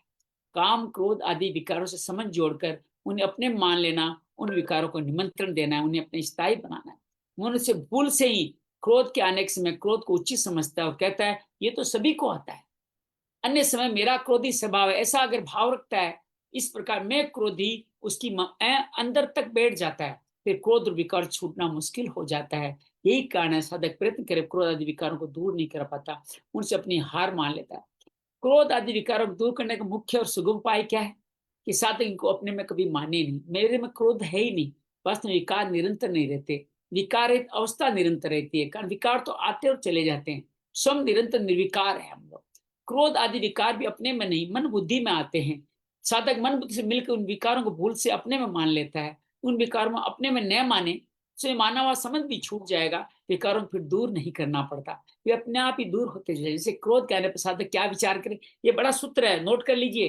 क्रोध आने पर साधक ये विचार कर मैं तो वही हूँ, मैं आने जाने वाले क्रोध से कभी मिल सकता ही नहीं। ऐसा विचार दृढ़ होने पर क्रोध का वेग कम हो जाएगा, पहले की अपेक्षा कम हो जाए, सर्वथा दूर हो जाएगा। भगवान पूर्वक 3 श्लोकों में क्रम से सत्वगुण रजोगुण तमोगुण वृत्ति के लक्षणों को वर्णन करके साधक को सावधान करते हैं। गुणों के साथ अपना संबंध मानने से गुणों मानने वाली वृत्तियां आप में अपने में लगती है, होती भी लगती है, वास्तव में साधक का इनके साथ कोई संबंध नहीं है। गुणों की वृत्तियां प्रकृति कार्य होने से परिवर्तनशील है, स्वयं पुरुष परमात्मा का अंश होने से अपरिवर्तनशील है। प्रकृति और पुरुष दोनों विजाति हैं, बदलने वाले के साथ न बदलने वाला एकात्म भाव हो ही कह सकता है। इस स्वास्थ्य तरफ दृष्टि रखे तो तमोगुण और रजोगुण दब जाएंगे, साधक में सत्वगुण की वृद्धि स्वतः ही हो जाएगी। सत्वगुण में भोग वृद्धि होने से अर्थात उसमें सुख में राग होने से सत्व गुण भी गुणातीत होने में बाधा उत्पन्न करता है। याद रखिए, सात्विक भी राग आपके सुख में राग हो गया तो ये भी आपकी गुणातीत नहीं करेगा। साधु को क्या चाहिए? सत्वगुण उत्पन्न सुख का उपभोग नहीं करना चाहिए। सात्विक सुख का उपभोग करना रजोगुण से, उस सुख का जब उपभोग करोगे तो रजोगुण आ जाएगा, रजोगुण में राग आएगा, राग से सम्मोह होगा और लोभ पैदा होकर के आपके धीरे धीरे रजोगुण से तमोगुण में आ जाओगे और आपका पतन हो जाएगा। अप्रकाश अप्रवृत्ति तो सत्वगुण रजोगुण के विरोधी है, प्रमाद और मोह तमोगुण के अपने हैं। इस बात को समझिए। आगे दूसरों में गुणों की प्रवृत्तियों का फल क्या होता है, ये जो बढ़ जाते हैं तो क्या फल होता है? तो भगवान कहते हैं, 14 श्लोक आज और पढ़ लेते हैं। यदा सत्व प्रवर्तेतु प्रलयं त्याति देह भृत तदोतम विद्याम लोकान अम्लान प्रतिपद्यते। जिस समय सत्व गुण बढ़ा हुआ हो उसमें यदि देहधारी मनुष्य मर जाता है, अगर सत्व बढ़े हुए मर जाते हैं तो क्या होगा? तो कहते हैं उत्तम वेताओं के निर्मल लोकों में जाते हैं, अर्थात उसकी अधोगति नहीं होती, ऊर्ध्व गति होती है। नए लोकों में, श्रीमानव घर में, योगियों कुल में या स्वर्ग लोक में, ब्रह्म लोक में, वहां जाता है। तो भगवान कहते यदा सत्य प्रवृत्ति पर जिस काल में जिस किसी देव धर्म, चाहे वह सत्वगुणी रजोगुणी तमोगुणी क्यों, एक बड़ी नई बात कही है और दीदी समझने लायक बात है। आप जीवन भर रजोगुण में रहे हो, तमोगुण में रहे हो, सत्वगुण में रहे हो, कोई फर्क नहीं पड़ता। लेकिन अंत समय में आपके मृत्यु के समय अगर आप सत्व में स्थापित हो गए, स्वस्थता निर्मला प्रवृत्ति अगर बढ़ जाती है, उससे मनुष्य का प्राण छूट जाए तो वो जीवन भर कुछ भी कराओ, ये भगवान का पहले ही संकेत दिया था, अंत में मेरा समर्पण मुझको पाएगा। तो वो ही कहते हैं सत्व गुण में अगर आपने प्राण त्यागे हैं, निर्मल लोकों में जाने वाला। इसलिए मैं आप सबसे निवेदन करता हूँ, आपके घर में अगर कोई बुजुर्ग या ऐसा व्यक्ति जो असाध्य रोग का शिकार हो, उसको लोगों के कारण बार बार हॉस्पिटलों में रख करके उनको अपने धन का, अपने विश्वास का, अपने श्रम का क्षय न करे, उनको घर में ले आए, घर में एक सुंदर माहौल उत्पन्न करे, घर के सभी लोगों को बुलाए, उनकी जो जो इच्छाएं उनको पूरी करे और उनको भागवत सुनाए, गीता सुनाए, रामचरित मानस सुनाए और उनको ऐसा माहौल बना दें कि उनका चित्त निर्मल स्वच्छ हो जाए। तो फिर बताइए उनकी कैसी मुक्ति होगी? वो निर्मल लोगों को जाने वाले। इतना तो आप हम कर ही सकते हैं ना, अपने लिए करें, अपने परिवार के लिए करें, अपने आसपास के समाज के लिए करें। हर बार हॉस्पिटलों में जा जाके उनको दुखी मत होने दे। जब उनका शरीर शांत होने वाला है, हम लोग अक्सर क्या करते, लोग क्या कहेंगे, इस चक्कर में हम लोग वेंटिलेटर में लगाते थे। और डॉक्टर जो आज की कसाई के रूप में भी कार्य करते हैं, वो लोग आपकी इस भावना का गलत फायदा उठाते हैं। यहाँ भगवान संकेत देते हैं, घर में स्वच्छ निर्मल वातावरण बनाइए, उनका जीवन कैसा भी रहा हो वो निर्मल लोगों को जाएंगे। उम्मीद है आज का ये भाव आप समझेंगे और जीवन में उसको बढ़ाने का प्रयास करेंगे। उत्तम विदाम कहने का तात्पर्य मनुष्य जो उत्तम शुभ कर्म करते हैं, अशुभ कर्म कभी करते ही नहीं, तो उत्तम भाव है, उत्तम कर्म है, उत्तम ही ज्ञान है, ऐसे पुण्य लोगों पर उनका अधिकार हो जाता है। निर्मल लोग जो जिंदगी भर अच्छे काम करता रहा है, वंश में भी वही सोचेगा, वो सत्व गुण के, उसका शरीर सत्व गुण बढ़ने पे छूटा है, तो उम्र भर शुभ कर्म करने वालों की जिस ऊंचे ऊंचे लोगों की प्राप्ति होती है, उन्हीं लोगों को में तत्कालिक बढ़े हुए सत्व गुण प्रवृत्ति में प्राण छूटने वाला है। तो जीवन भर कुछ भी किया हो, अंत में आप सत्व में स्थापित कर दे, वो आ जाएगा। ये काम आप और हम कर सकते हैं। सत्व गुण की वृद्धि में शरीर छोड़ने मनुष्य पुण्यात्मा को प्राप्त ऊंचे लोकों में जाते हैं। सिद्ध क्या होता है? गुणों से उत्पन्न होने वाली वृत्तियां कर्मों की अपेक्षा कमजोर नहीं है, अर्थात सात्विक वृत्ति भी पुण्य कर्मों के समान ही श्रेष्ठ है। इस शास्त्र भी पुण्य कर्मों में भाव का ही महत्व है, पुण्य कर्म विशेष का नहीं। सात्विक भाव का स्थान बहुत ऊंचा है। पदार्थ, क्रिया, भाव, उद्देश्य, ये चारों कर्म से एक दूसरे से ऊंचे होते हैं। पदार्थ से क्रिया ऊंची है, क्रिया से भाव, भाव से आपका उद्देश्य ऊंचा है। रजोगुण तमोगुण की अपेक्षा सत्वगुण की वृत्ति सूक्ष्म और व्यापक होती है। लोकों में स्थूल की अपेक्षा सूक्ष्म का आहार कम होते हैं। जिस देवता लोग सूक्ष्म होने से केवल सुगंधि से ही तृप्त हो जाते, सुगंधिम पुष्टि वर्धनम। और हाँ, स्थूल की अपेक्षा सूक्ष्म में शक्ति अवश्य अधिक होती है। यही कारण है सूक्ष्म भाव की प्रधानता से अंत समय में सत्वगुण की वृद्धि मनुष्य को ऊंचे लोगों में ले जाती। अम्लान कहने का तात्पर्य है सत्वगुण का स्वरूप निर्मल है, सत्वगुण के बढ़ने पर जो मरता है उसको निर्मल लोकों की प्राप्ति होती है। यहाँ शंका होती है, उम्र भर शुभ करने वाले को जिन लोगों की प्राप्ति होती है, उन लोगों में सत्वगुण की वृत्ति बढ़ने मरने वाला कैसे चला जाएगा? भगवान की एक विशेष छूट है कि अंत काल में मनुष्य जैसी मति होती है वैसी उसकी गति होती है। अतः सत्व गुण की वृत्ति बढ़ने पर शरीर छोड़ना मनुष्य उत्तम लोकों में चला जाता है, इसमें शंका मत कीजिएगा। परिशिष्ट का भाव यह है, तदोत्तम वेदान लोक अम्लान, विवेकवान पुरुष उत्तम वेता है, यदि सत्व गुण को अपना मान पुरुष रमण न करें भगवान की समुखता रहे, सात्विक गुण सत्व गुण से भी असंग, उसको गुणातीत होना कहता है। भगवान के परम धाम को भी जा सकता है। अन्यथा सत्व गुण संबंध रहने पर ब्रह्म लोक तक के ऊंचे लोगों को चला ही जाएगा।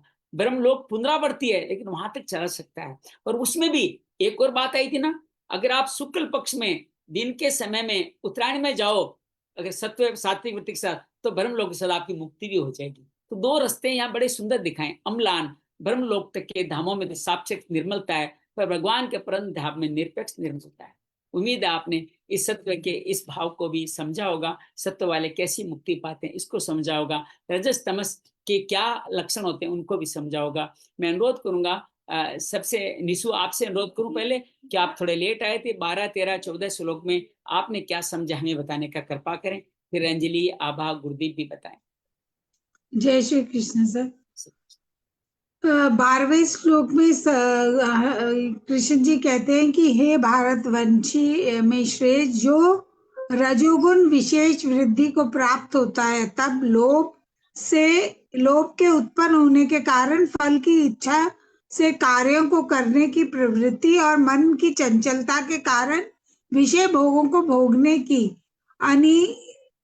इच्छा बढ़ने लगती है। कि जब आपके अंदर रजो गुण की वृद्धि होती है तब आपको वो कार्य करने में अच्छा लगता है। मतलब कुछ भी कार्य करो तो आपको लगता है कि इसमें कोई ना कोई फल जरूर, मेरा इसमें फायदा होएगा कि नहीं होगा, वैसे उसके मन में ये वाले भाव आते हैं।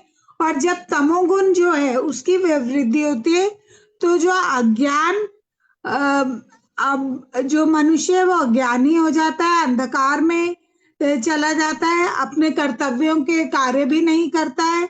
और इस अवस्था में उसको वो बहुत ज्यादा मोह हो जाता है और वो कोई भी कार्य ना करने की, आलस करने की वो वृद्धि, मतलब वो बढ़ जाता है आलस से उसमें, और उसकी कुछ भी काम ना करने की इच्छा होने लगती है। और जब मनुष्य में सतोगुण की वृद्धि होती है, हाँ, सतोगुण की अगर वृद्धि के समय अगर किसी मनुष्य की मृत्यु होती है तो वह उत्तम कार्य करने वालों की तरह अच्छे यजमानों के घर जाता है और ब्रह्मलोक को प्राप्त होता है। बहुत बहुत बहुत बहुत अद्भुत। तो सर मतलब ये कि सारा टाइम आप खराब काम करते रहो और जाते हुए आप वैसे बड़ा अच्छे विचार लो तो आप तो क्या ये आसान है? क्या ये तो दिन भर जिंदगी भर करते रहो, अंत में भी वही काम करने वाले हो आप? भगवान ये कहते हैं मेरा अनुसरण करो।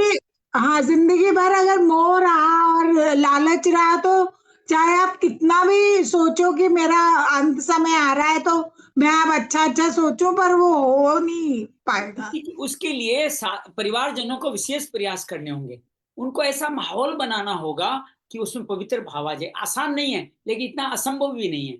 आप घर में सब परिवार में ऐसा माहौल पैदा करें, कोई ग्रंथ पढ़ें, कोई भागवत पढ़ें, सब मस्त रहें, सब आनंद में रहें। उसको धीरे धीरे जो मन के अंदर भाव है, मैंने ऐसा क्यों किया, ये जो मन में जो आएगा ना, ये गलत किया मैंने, ये भाव ही आपको मुक्ति दिला देता है। जीवन में मैंने गलत कार्य किया, वहां जब अच्छा माहौल बनेगा, मृत्यु नजदीक आते देख डर के मारे भी अगर अच्छा माहौल बनाएगा, प्रकाश में चला जाएगा तो मुक्ति होगी, ये तय है। भगवान ने कहा, अब बना पाते हैं आप या वो, ये आपके ऊपर है। तो भगवान ने अपना मत दे दिया है कि आप इतनी चीनी डालोगे तो ये मीठा बनेगा ही बनेगा। ठीक बात ये। जी अंजलि, आप कुछ कहना चाहेंगी? तीनों श्लोक बहुत अद्भुत है। हालांकि हम क्या कर रहे हैं, क्रम में एक आधा गड़बड़ चल रहे हैं। हम लोग 3-3 का क्रम से हैं, हम लोग एक आगे वाले लेते हैं, दो पे पीछे चलते हैं। कल कोशिश करें क्रम को बना लें, चाहिए 2 पढ़े, तीनों के एक श्लोक आते हैं तो उन तीनों को एक साथ पढ़ते तो आनंद आता है। जी अंजलि बताइए। हमने सत्व का पढ़ लिया था, रजस और तमस का आप पढ़ाए हैं, प्रवृत्ति का। जी, इससे पहले सत्व गुण के लिए के लक्षण बताते हुए भगवान ने कहा था कि जब हम अपने इंद्रियों में हमारे चेतना और विवेकशीलतापन हो जाती है तो ये समझो ये लक्षण है सत्व गुण के। रजोगुण के उन्होंने क्या लक्षण बताए कि जब लोभ बढ़ जाता है और इंसान के मन की स्वार्थ बुद्धि हो जाती है, ऐसे वो स्वार्थ ही करने लगे, अशांति हो जाए मन में और विषय भोगों की लालसा, ये सब चीजें उसमें उत्पन्न हो जाए, तो ये समझो कि उसका रजोगुण बढ़ गया है। और तमोगुण के लक्षण कैसे होते हैं, तो इसके लिए उन्होंने कहा कि अर्जुन, तमोगुण के बढ़ने पर जो ना करने वाले कार्य हैं, जो ना करने वाले कार्य हैं वो तो होने लग जाता है, और जो करने वाले कार्य हैं वो नहीं करता, और उसके अंतःकरण और इंद्रियों में अप्रकर्ष आ जाता है। तव्य कर्मों में अप्रवृत्ति आती है, और व्यर्थ की चेष्टा, निद्रा आदि अंतःकरण की जो मोही वृत्तियां हैं वो सब उसमें उत्पन्न हो जाती हैं। तो ऐसा समझो कि उसमें अब तमोगुण आ गया है। फिर आगे वो कहते हैं कि जिस समय सत्व गुण बढ़ा हो और उस समय किसी मनुष्य की मृत्यु हो जाए, तब वह बहुत ही निर्मल दिव्य स्वर्ग जैसे लोकों, स्वर्ग आदि लोकों को प्राप्त होता है।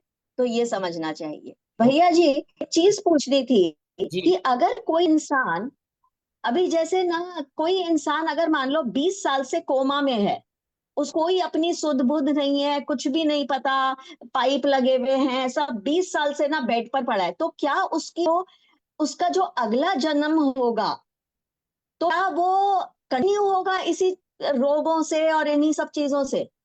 देखो, दो बातें हैं। एक तो जो पूर्व में जो क्रियामानान कर्म है वो कार्य करेंगे, उससे पहले जो कर्म करेंगे जिनको हम लोग सब देख चुके हैं, वो भी जानता है, वो काम करेंगे। दूसरा, जब वो कोमा में है तभी भी कहते हैं सूक्ष्म शरीर और कारण शरीर काम करता है।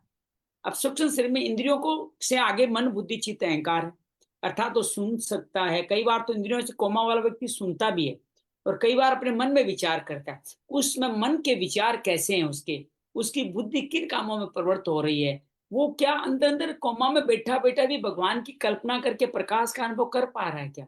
इसमें हम क्या मदद करें? ऐसे कोमा वाले कमरे के अंदर हम ऐसा भक्ति में माहौल बनाएं, वहां पे वो सुने ना सुने, हम ये न समझे, उसकी चेतना जो पुरुष अपरिवर्तनशील वो तो सुन ही रहा है, उसको आप गीता सुनाए, भागवत सुनाए, इससे उनके मन के भावों को अंधकार से रोशन में लाएं, उसको शरीर के प्रति मोह खत्म करें। और वो विश्वास कीजिएगा, सूक्ष्म शरीर कार्य करता है इन प्रयत्नों के द्वारा। उसके पूर्व जन्म के जो क्रिया, इस जन्म की पूरी क्रियामान कर्म अच्छे बुरे कैसे भी रहे हों, आप ये बहुत, बल्कि मैं तो ये कहूंगा, एक छोटी सी बात और कह दूं, इस जुड़ी हुई बात है कि परीक्षित को श्राप मिला कि 7 दिनों में तक्षक की मृत्यु, तक्षक काट जाएगा। एक संत कहते हैं कि कितना बड़ा भाग्यवान था कि उसको पता था 7 दिन तो जीवित रहूंगा। समझ रहे हैं मेरी बात को, कि 7 दिन तो जीवित रहूंगा ही रहूंगा, ये उसको पता चल गया। तो 7 दिनों में उसने अपने जीवन के मुक्ति का कारण भागवत सुन के कर लिया। और जो कोमा में बैठा हुआ है उसके लिए तो और सुंदर सौभाग्य है कि वो कितने दिनों से वहां बैठा हुआ है, इसका कितना बड़ा समय उसके साथ में। तो आप ऐसे कोमा वाले व्यक्ति को अपने घर में लाके उस कमरे का माहौल ऐसा बनाएं, उसको नेग्लेक्ट न करें। उसको आप जब नेग्लेक्ट करते हैं, ये तो पढ़ा है पढ़ा ही रहेगा, तो उसके मन में भी दुर्भाव आते हैं। उसके भाव हमारे से जुड़ते हैं।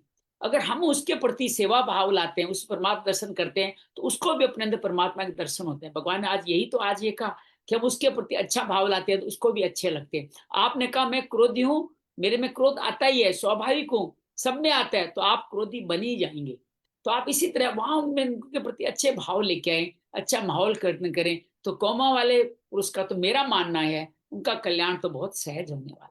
बस घर के लोगों को थोड़ा नियम पूर्वक उस माहौल को बनाना पड़ेगा, उनकी स्मृतियों को संजो करके उनके लिए एक उचित जिसको पर्याण का माहौल बनाना होगा। विश्वास कीजिएगा उनको बहुत आनंद आएगा, इसमें कोई तकलीफ, इसमें कोई संशय है ही नहीं।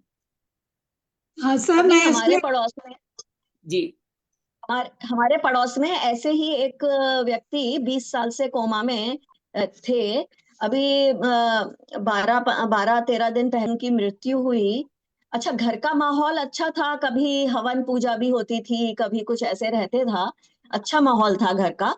अभी उनकी मृत्यु के बाद में वो जो 12 दिन की जो बैठक की जाती है, उस बहुत अच्छे ये भागवत वगैरह का पाठ और ये सब, तो क्या वो आत्मा उस समय जो वहां पर रहती है 12-13 दिन, तो क्या वो सब सुनती रहती है ये सब चीजें और उसकी बिल्कुल, अच्छी गति हमारी होती? सनातन परंपरा के अनुसार सुनती है। 12 दिन तक आत्मा अपने सांसारिक मोह के कारण, सिर्फ कोई बहुत संत पुरुष है ना वो इंस्टेंट चले जाते हैं, बाकी जो लोग संसारिक जीवन जीते आए हैं, तो रजस तमस सत्व के आधार पर जीवन जी रहे हैं, उनकी आत्मा वहां रहती है, उनकी आत्मा रहती है। और आप जो कुछ 12 दिनों में उनके प्रति करते हो वो सुनता है, उनकी आलोचना करते हो तो उसको भी सुनता है और वो दुखी होता है। वो दुखी होता है, दुखी होकर के वो गलत कामों में भी लग जाता है। इसलिए उसमें उसके प्रति भी कोई गलत बात नहीं करें, और आप सब लोग जो भी उसके निमित्त करना चाहें वो सब उसको मिलता है, इसमें कोई दो राय है ही नहीं। आप गरुड़ पुराण पढ़ें, हमारे अन्य पुराण पढ़ें, और शायद इस साधक संजीवनी में भी आगे चल के इसका जिक्र आ जाएगा, जिसमें भगवान ये बात बताएंगे कि वो व्यक्ति कि किस तरह से उसका कल्याण इन 12 दिनों में हो सकता है। वो आत्मा उसकी यहीं रहती है, और 11वें दिन के बाद जब गंगा स्नान करवाते हो, गंगा जाके आते हो, गंगा में जब विसर्जित कर देते हो, तब वो आत्मा मुक्त होती है, ऐसा माना जाता है। कई लोग गंगा में आजकल पहले भी मुक्त कर देते हैं, इसलिए 11 दिन का समय माना गया है। जब ब्राह्मण लोग कहते हैं अब आपके घर में पवित्रता आ गई है तो आप कर लेते हो। हालांकि पहले गंगा जल से जोड़ा था, गंगा जल 12वें दिन ही 11वें दिन ही आता था। आजकल लोग थोड़ा समय के अनुसार कम बेसी ज्यादा भी कर लेते हैं, से गंगा जल की पवित्रता 11वें दिन ही आती है, तब वो आत्मा मुक्ति के राह पे बढ़ती है, तब आप कार्य करते हो, ऐसा हमारे ग्रंथों में लिखा। सर मैं इसमें ऐड करना चाहती हूँ, हमारे पास एक पेट डॉग था, उसको पैरालिसिस हो गया था, तो काफी दिनों से वो जैसे हम उसको वो डॉक्टर्स तो बोल देते हैं ना कि भाई उसको पुट हिम टू स्लीप करके, बट हमारा ऐसे इच्छा नहीं हुई, बट उसकी हमने खूब सेवा की ये वो करके, बट ना फिर काफी वो 6-7 महीने ऐसे ही चलता रहा। बट एक बार उसको 3-4 दिन पहले उसने खाना खाना बंद कर दिया, और ऐसे अचानक बस ऐसे देखते रहे। तो उसको फिर एक रात को हम सब सो रहे थे, उसको उसके बेड पे रखा, और रात को हमने वो चला दिया गायत्री मंत्र, और सुबह तक उसकी मुक्ति हो गई। हो जाता है, ये हो जाता है। और जानवरों के एक सामान्य भगवान ने उनको और कुछ बुद्धि नहीं दी, लेकिन इतनी बुद्धि जरूर दी है कि शरीर में कोई भी अस्वस्थता होती है तो खान पान बंद कर देते हैं। कभी बीमारी में कोई जानवर खाना पीना नहीं करता, सिर्फ एक यही जो जानवर है तो बीमारी में ही खाना पीना करता रहता है। तो ये उनके लिए बात की है। बाकी उनकी मुक्ति की बात को थोड़ा अतिशयोक्तिपूर्ण वर्णन कहा जाएगा, क्योंकि मनुष्य जन्म के अलावा किसी जन्म में मुक्ति होती ही नहीं। बाकी सभी योनियां भोग योनियां हैं, उनमें भोग भोग कर वो अगली योनि में प्रवेश कर जाएंगे। जैसे कुत्ता अगर अच्छी योनि में जाएगा तो गाय बन जाएगा, और गाय के बाद मनुष्य बन जाएगा। समझ में आई बात इसको? तो वो उत्तम योनि में चला जाएगा, फिर उसकी प्रगति। वो भी अंत समय तक बदमाशी कर रहा है, लोगों को काट रहा है, ये कर रहा है, तो क्या होगा? वो कुत्ता और अधो योनि में चला जाएगा। तो वहां कर्म फल मायने नहीं रखते, लेकिन जो योनि का क्रम है वो बदल जाता है, वो शॉर्टन हो जाता है। तो वो अगर उस समय जीवन अच्छा जीता है तो शॉर्टन हो जाता है, लेकिन उसके कर्म फल उसके नहीं बनते। सिर्फ मनुष्य योनि में ही कर्म फल बनते हैं, उसी में ही मुक्ति संभव है। ठीक। चलिए, बहुत बढ़िया। गुरदीप जी, आप कुछ कहना चाहेंगे?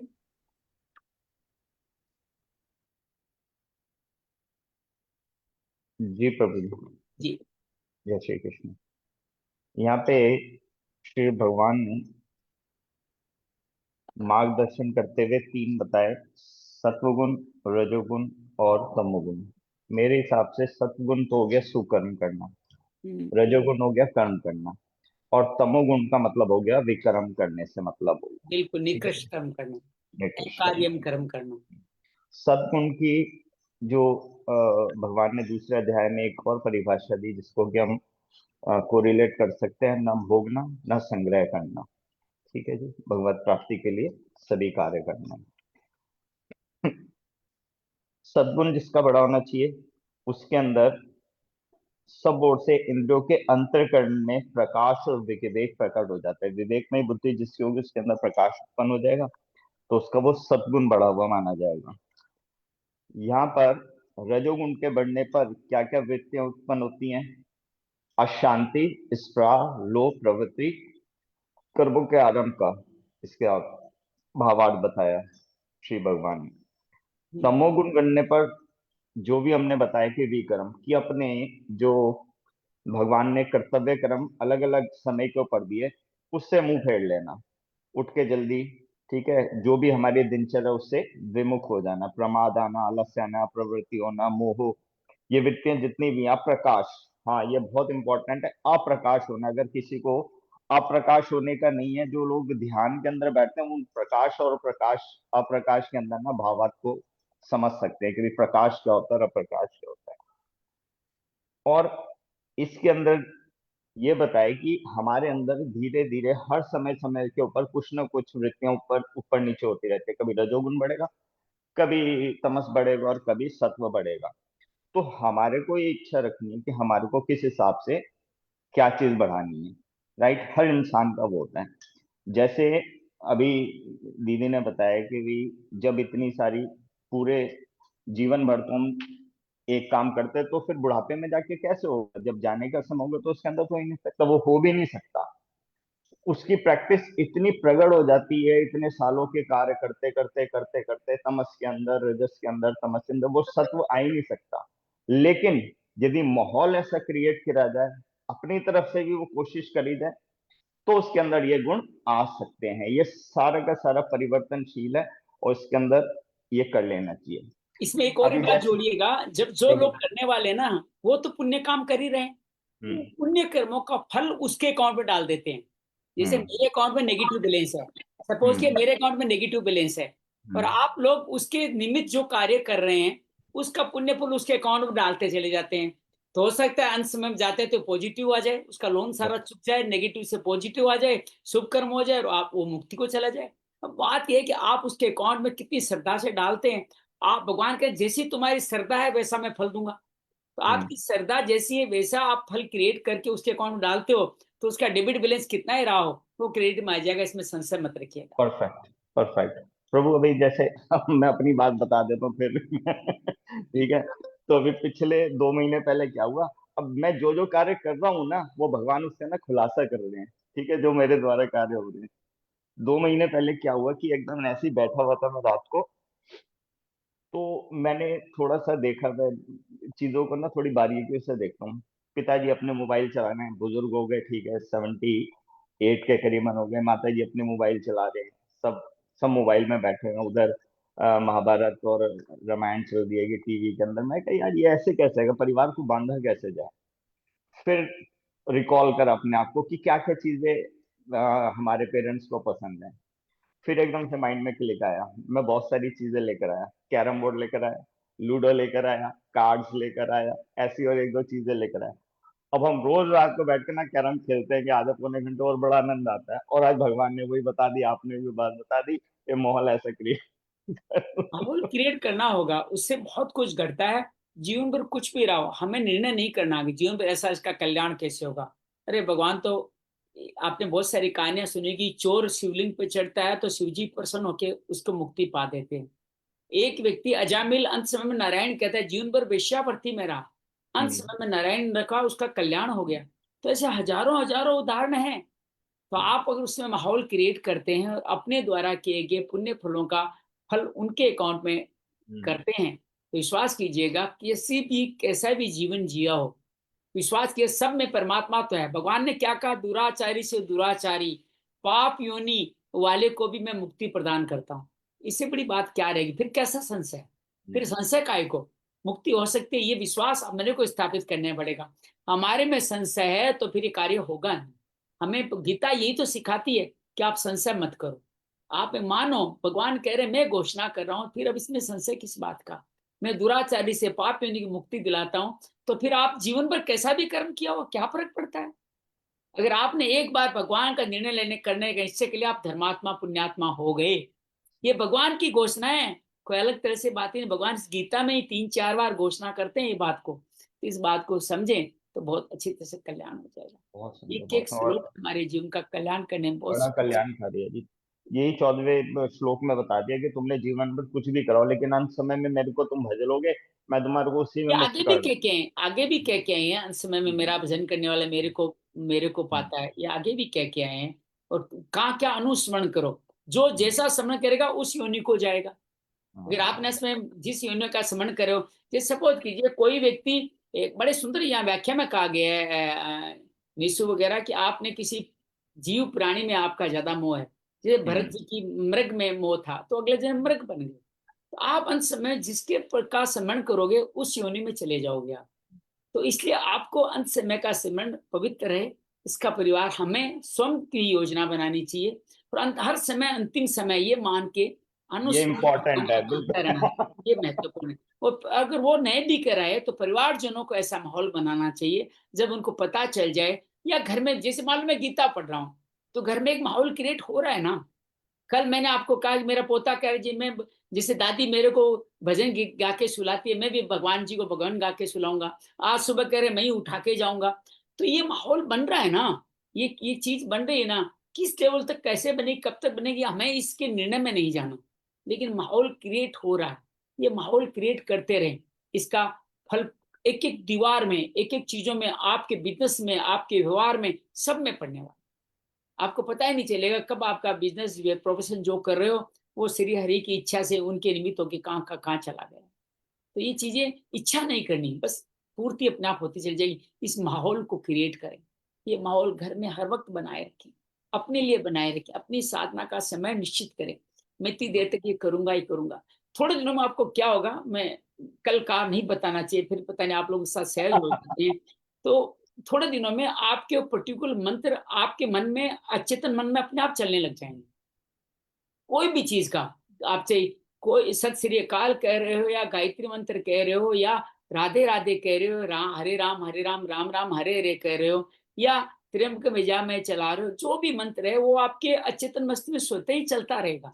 वो आप काम कुछ भी करो वो मंत्र साथ चलता रहेगा। फिर आपके कर्म आपके कैसे हुए, आपके कर्म का फल आपको कैसे लगा, आप निष्काम करता हो गए, वो करने वाला वही है, वही करवा रहा है, श्री हरि सब कुछ करा रहे हैं। तो ये भाव अपने आप स्थापित होता चला जाएगा।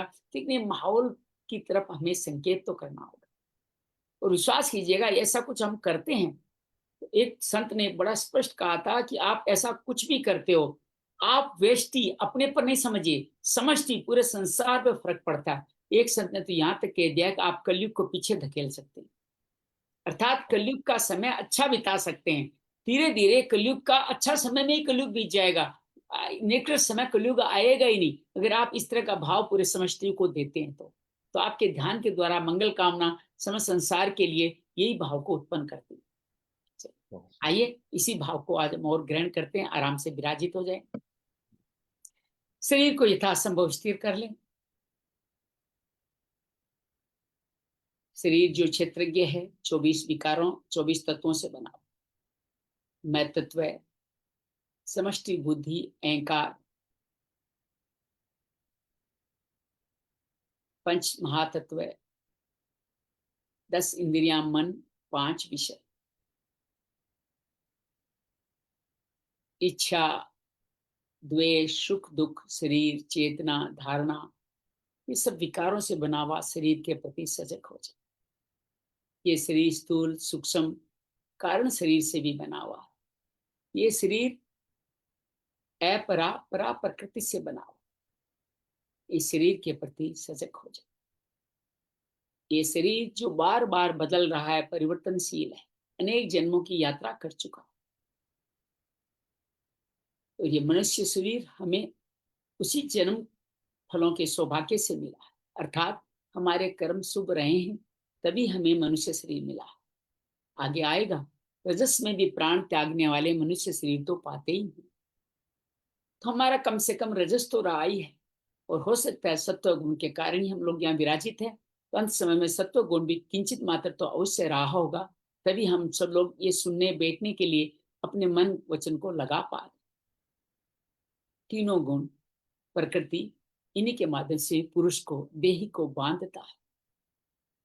सत्व गुण जब बढ़ता है जीवन में प्रकाश आता है, निर्मलता आती है, रोशनी आती है, और इसमें अगर प्राण त्यागते हैं तो परम लोकों की तरफ जाते हैं, अर्थात ब्रह्म लोक तक हमारा जाना हो जाता है।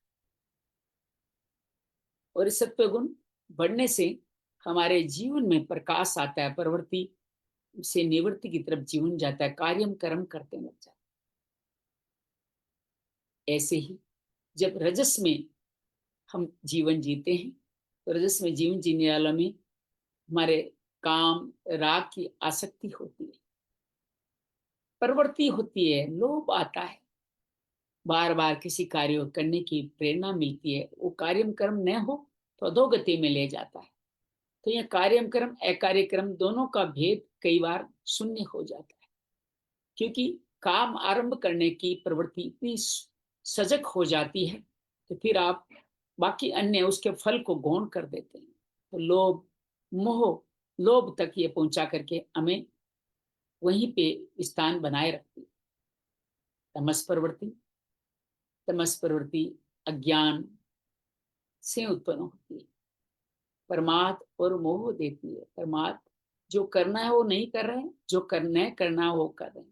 शरीर का मोह, परिवार का मोह, संपत्ति का मोह, धन का मोह, और धीरे धीरे ये क्रोध आदि अन्य लोभ मोह क्रोध काम सब में लीन कर देता है और आदमी अधोगति में जाने लायक बन जाता है। सत्व गुण बढ़ा हुआ है, उस समय में अगर प्राण चले गए तो हमारा उत्तम लोकों में जाना हो जाता है। ये स्वर्ग लोक से लेके ब्रह्म लोक तक विस्तृत है। या स्वर्ग आदि के विघ्न भोग कर आप श्रीमानों के घर में जन्म लेते हो, या मुक्ति का भाव, सत्व में भी मुक्ति का भाव समृद्ध है तो आप योगियों कुल में जन्म लेते हो और जन्म मरण के सिलसिले से मुक्ति पा जाते हो। ये सब कुछ स्वर्ग लोक के सत्व गुण के कारण ही जीवन में होने। हम सबको चाहिए जीवन की हर पक अनुस्मरण भगवान का करें, जीवन में इस सत्व गुण की स्थापना हमेशा होते रहने दें और इसके अंदर सुख और ज्ञान की आसक्ति अर्थात उसका अहंकार त्यागते चले जाएंगे तो यही सत्व गुण गुणातीत की यात्रा करा के हमें इसी जन्म में मुक्ति की यात्रा भी करवा सकता है। इस सत्व गुण हर आदमी के जीवन में बढ़े, हमारे द्वारा उनके जीवन में तमस न बढ़े, रजस न बढ़े, सत्व बढ़े, ऐसा प्रभाव, ऐसी कामना, ऐसा कार्य हमें करते ही रहना चाहिए। सत्व गुण हम सबकी सुखद संपदा है। इस संपदा का विस्तार गुणातीत तक है। तो इस संपदा का निकास रजस से लेके तमस तक है। प्रवृत्ति और निवृत्ति दोनों इसके साथ जुड़ी हुई है। आप प्रवृत्त होकर के रजोगुण से तमोगुण तक जा सकते हैं सत्व से, और सत्व गुण से निवृत्त होकर गुणातीत भगवान की प्राप्ति कर सकते हैं। उत्तम लोक की प्राप्ति तो सहज होने ही वाली है। सत्व गुण में विराजित होकर के विश्राम। जय माँ भगवत गीते, जय जय माँ भगवत गीते, हरि कमल विहारिणी, हरि कमल विहारिणी, सुंदर सुपुनीते। जय जय माँ भगवत गीते, दया सुधा बरसावनी, मातु कृपा कीजिए, मातु कृपा कीजिए, हरिपद प्रेम दान कर, हरिपद प्रेम दान कर, अपनों कर लीजिए। जय जय माँ भगवत गीते। योगेशम सचिदानंदम वासुदेव व्रज प्रियम, धर्म संस्थापकम वीरम, कृष्ण वंदे जगद्गुरु, श्री कृष्ण वंदे जगद्गुरु। शांति शांति शांति। उम्मीद है आप सबने इस बात को समझा होगा और जाना होगा। कल आपने एक बात लिखा था, हालांकि मैं उस बात को गीता में कहीं देख नहीं पाया, लेकिन फिर भी किसी ने कोई न कोई बात जोड़ करके लिखा होगा कि निस्वार्थ की एक बात लिखी कि आप जीवन में, जब मैं एक बार आपको वचन निकाल लेता हूं तो आप अच्छी तरह से समझ पाएंगे आप हम गुरुदेव जी क्या कहना चाहते हैं। एक लाइन इन्होंने लिखी, शायद इन्होंने कहीं से पढ़ी होगी और इसका भावार्थ जानना चाहते हैं। अंत में तुम दोषी निकलोगे हर रिश्ते में, स्वार्थ जिसको तुमने निस्वार्थ निभाया होगा। हो सकता है शब्द पूरे उचित नहीं हो या ऐसी शब्द न भी हो, लेकिन किस व्यक्ति ने क्या लिखा है मैंने भी इसके बारे में समय नहीं मिले, ज्यादा सर्च नहीं किया, लेकिन मैं इसका जो भावार्थ समझ पा रहा हूँ वो आपको बता रहा हूँ। जिस रिश्ते को तुमने निस्वार्थ निभाया होगा तो फिर क्या होगा, आप पार्थ अर्जुन विषाद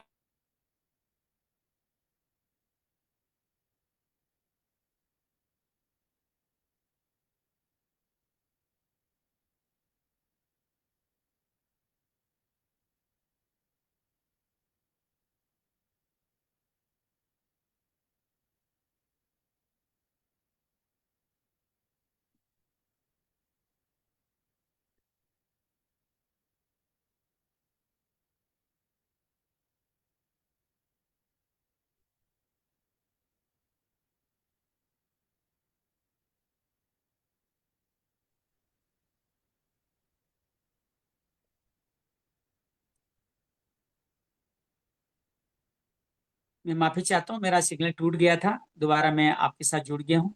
तो हम बात करें पार्थ अर्जुन विषाद योग से इस बात को समझे। अर्जुन वहां रिश्ते निस्वार्थ भाव से ही निभा रहा है।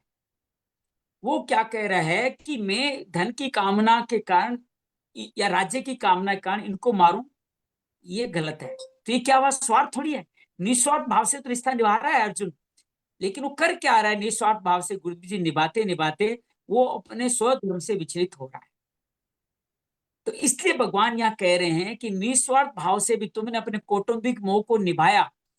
तुम तो निस्वार्थ कर उनको मारना नहीं चाहते, इससे अच्छा कल्याणकारी बात क्या होगी। तुम कौटुंबिक मोह से निस्वार्थ भाव से रिश्ता निभाया तो भी तुम दोषी निकलोगे, अर्थात तुम्हारा कल्याण नहीं होगा। क्यों? क्योंकि तुम स्वधर्म छोड़ रहे हो।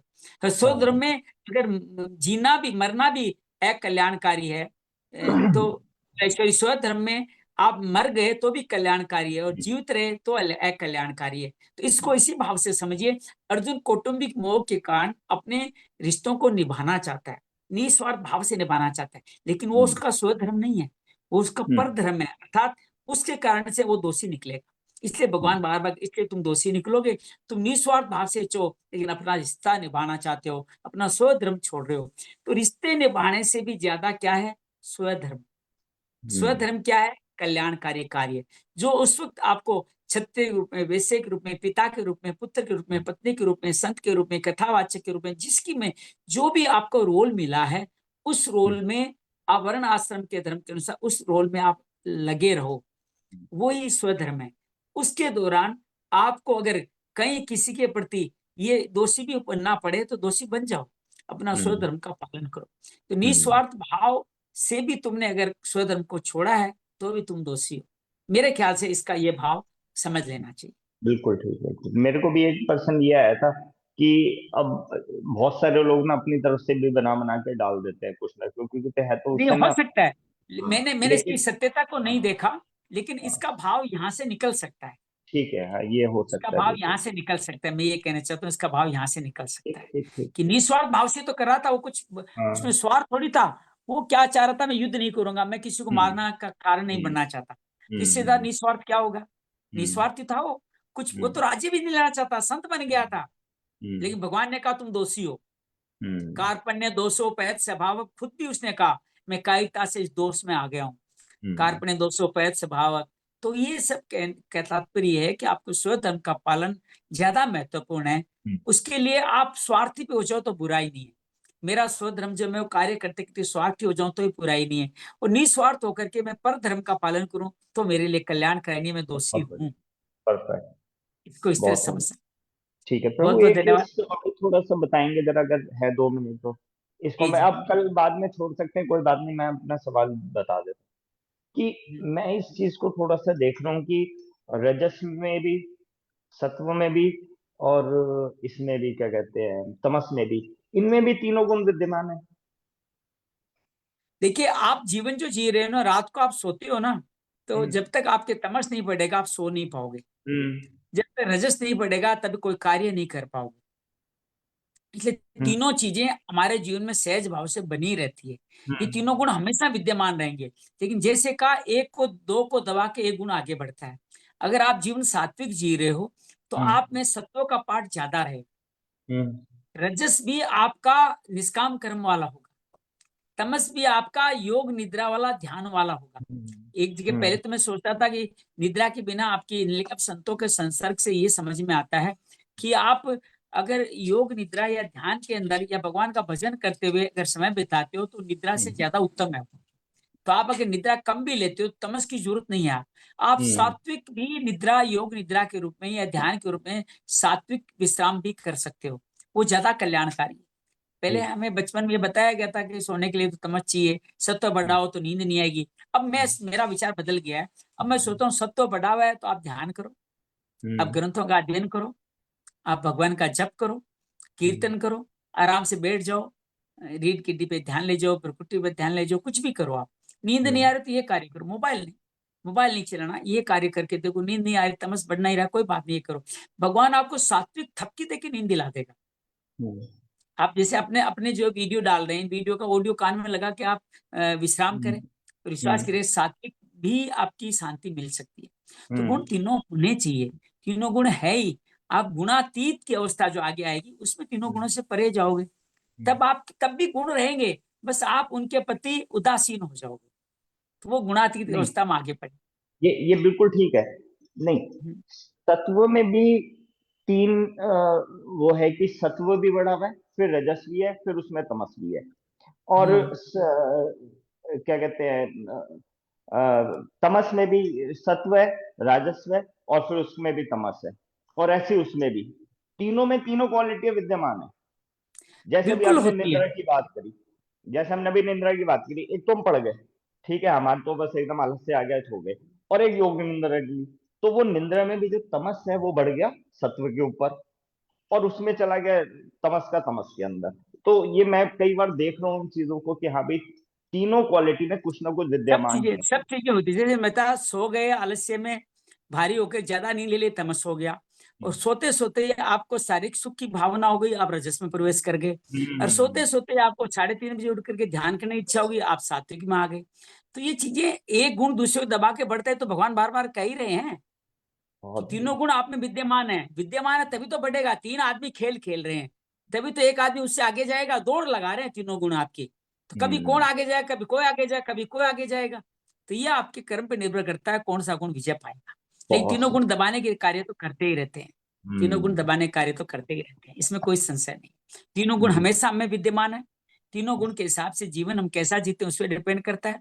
सत्व गुण वालों को भी रजस कई बार प्रभावित करता है, जो वर्षों तक ब्रह्मचर्य का पालन करते हैं ना, उनके सामने भी कोई घटना घट जाती है, वो ब्रह्मचर्य अपना त्याग करके आज, ऐसे साधु संतों सन्यासियों के बारे में भी कहा गया है कि साहब ये संत थे, अचानक उनके इसके प्रति आस आ गई और वो उसके अंदर मोहित हो गए। तो ये चीजें एक सहज है, अर्थात सत्व में रजस आया ना वहां पे, सत्व में रजस आ गया। और ऐसे सत्व वाला राजा भी किसी किसी को, जैसे कोई राजा राम जी के बारे में हालांकि अतिशयोक्तिपूर्ण वर्णन है कि उन्होंने सीता जी को एक एक के कहने के कारण उनको घर से निकाल दिया, तो ये कहीं की तमस आना हुआ ना। तो हर एक में तीनों गुण कभी न कभी आ ही सकते हैं, आते ही रहते हैं, ये आते ही रहते हैं, ये स्वाभाविक है, ये स्वाभाविक है। जीवन जीते समय सजगता रखना ही इसका एकमात्र मार्ग है। बहुत सुंदर, बहुत सुंदर। आभार धन्यवाद। प्रभु। मस्त रहो, मस्त रहो, आनंद रहो।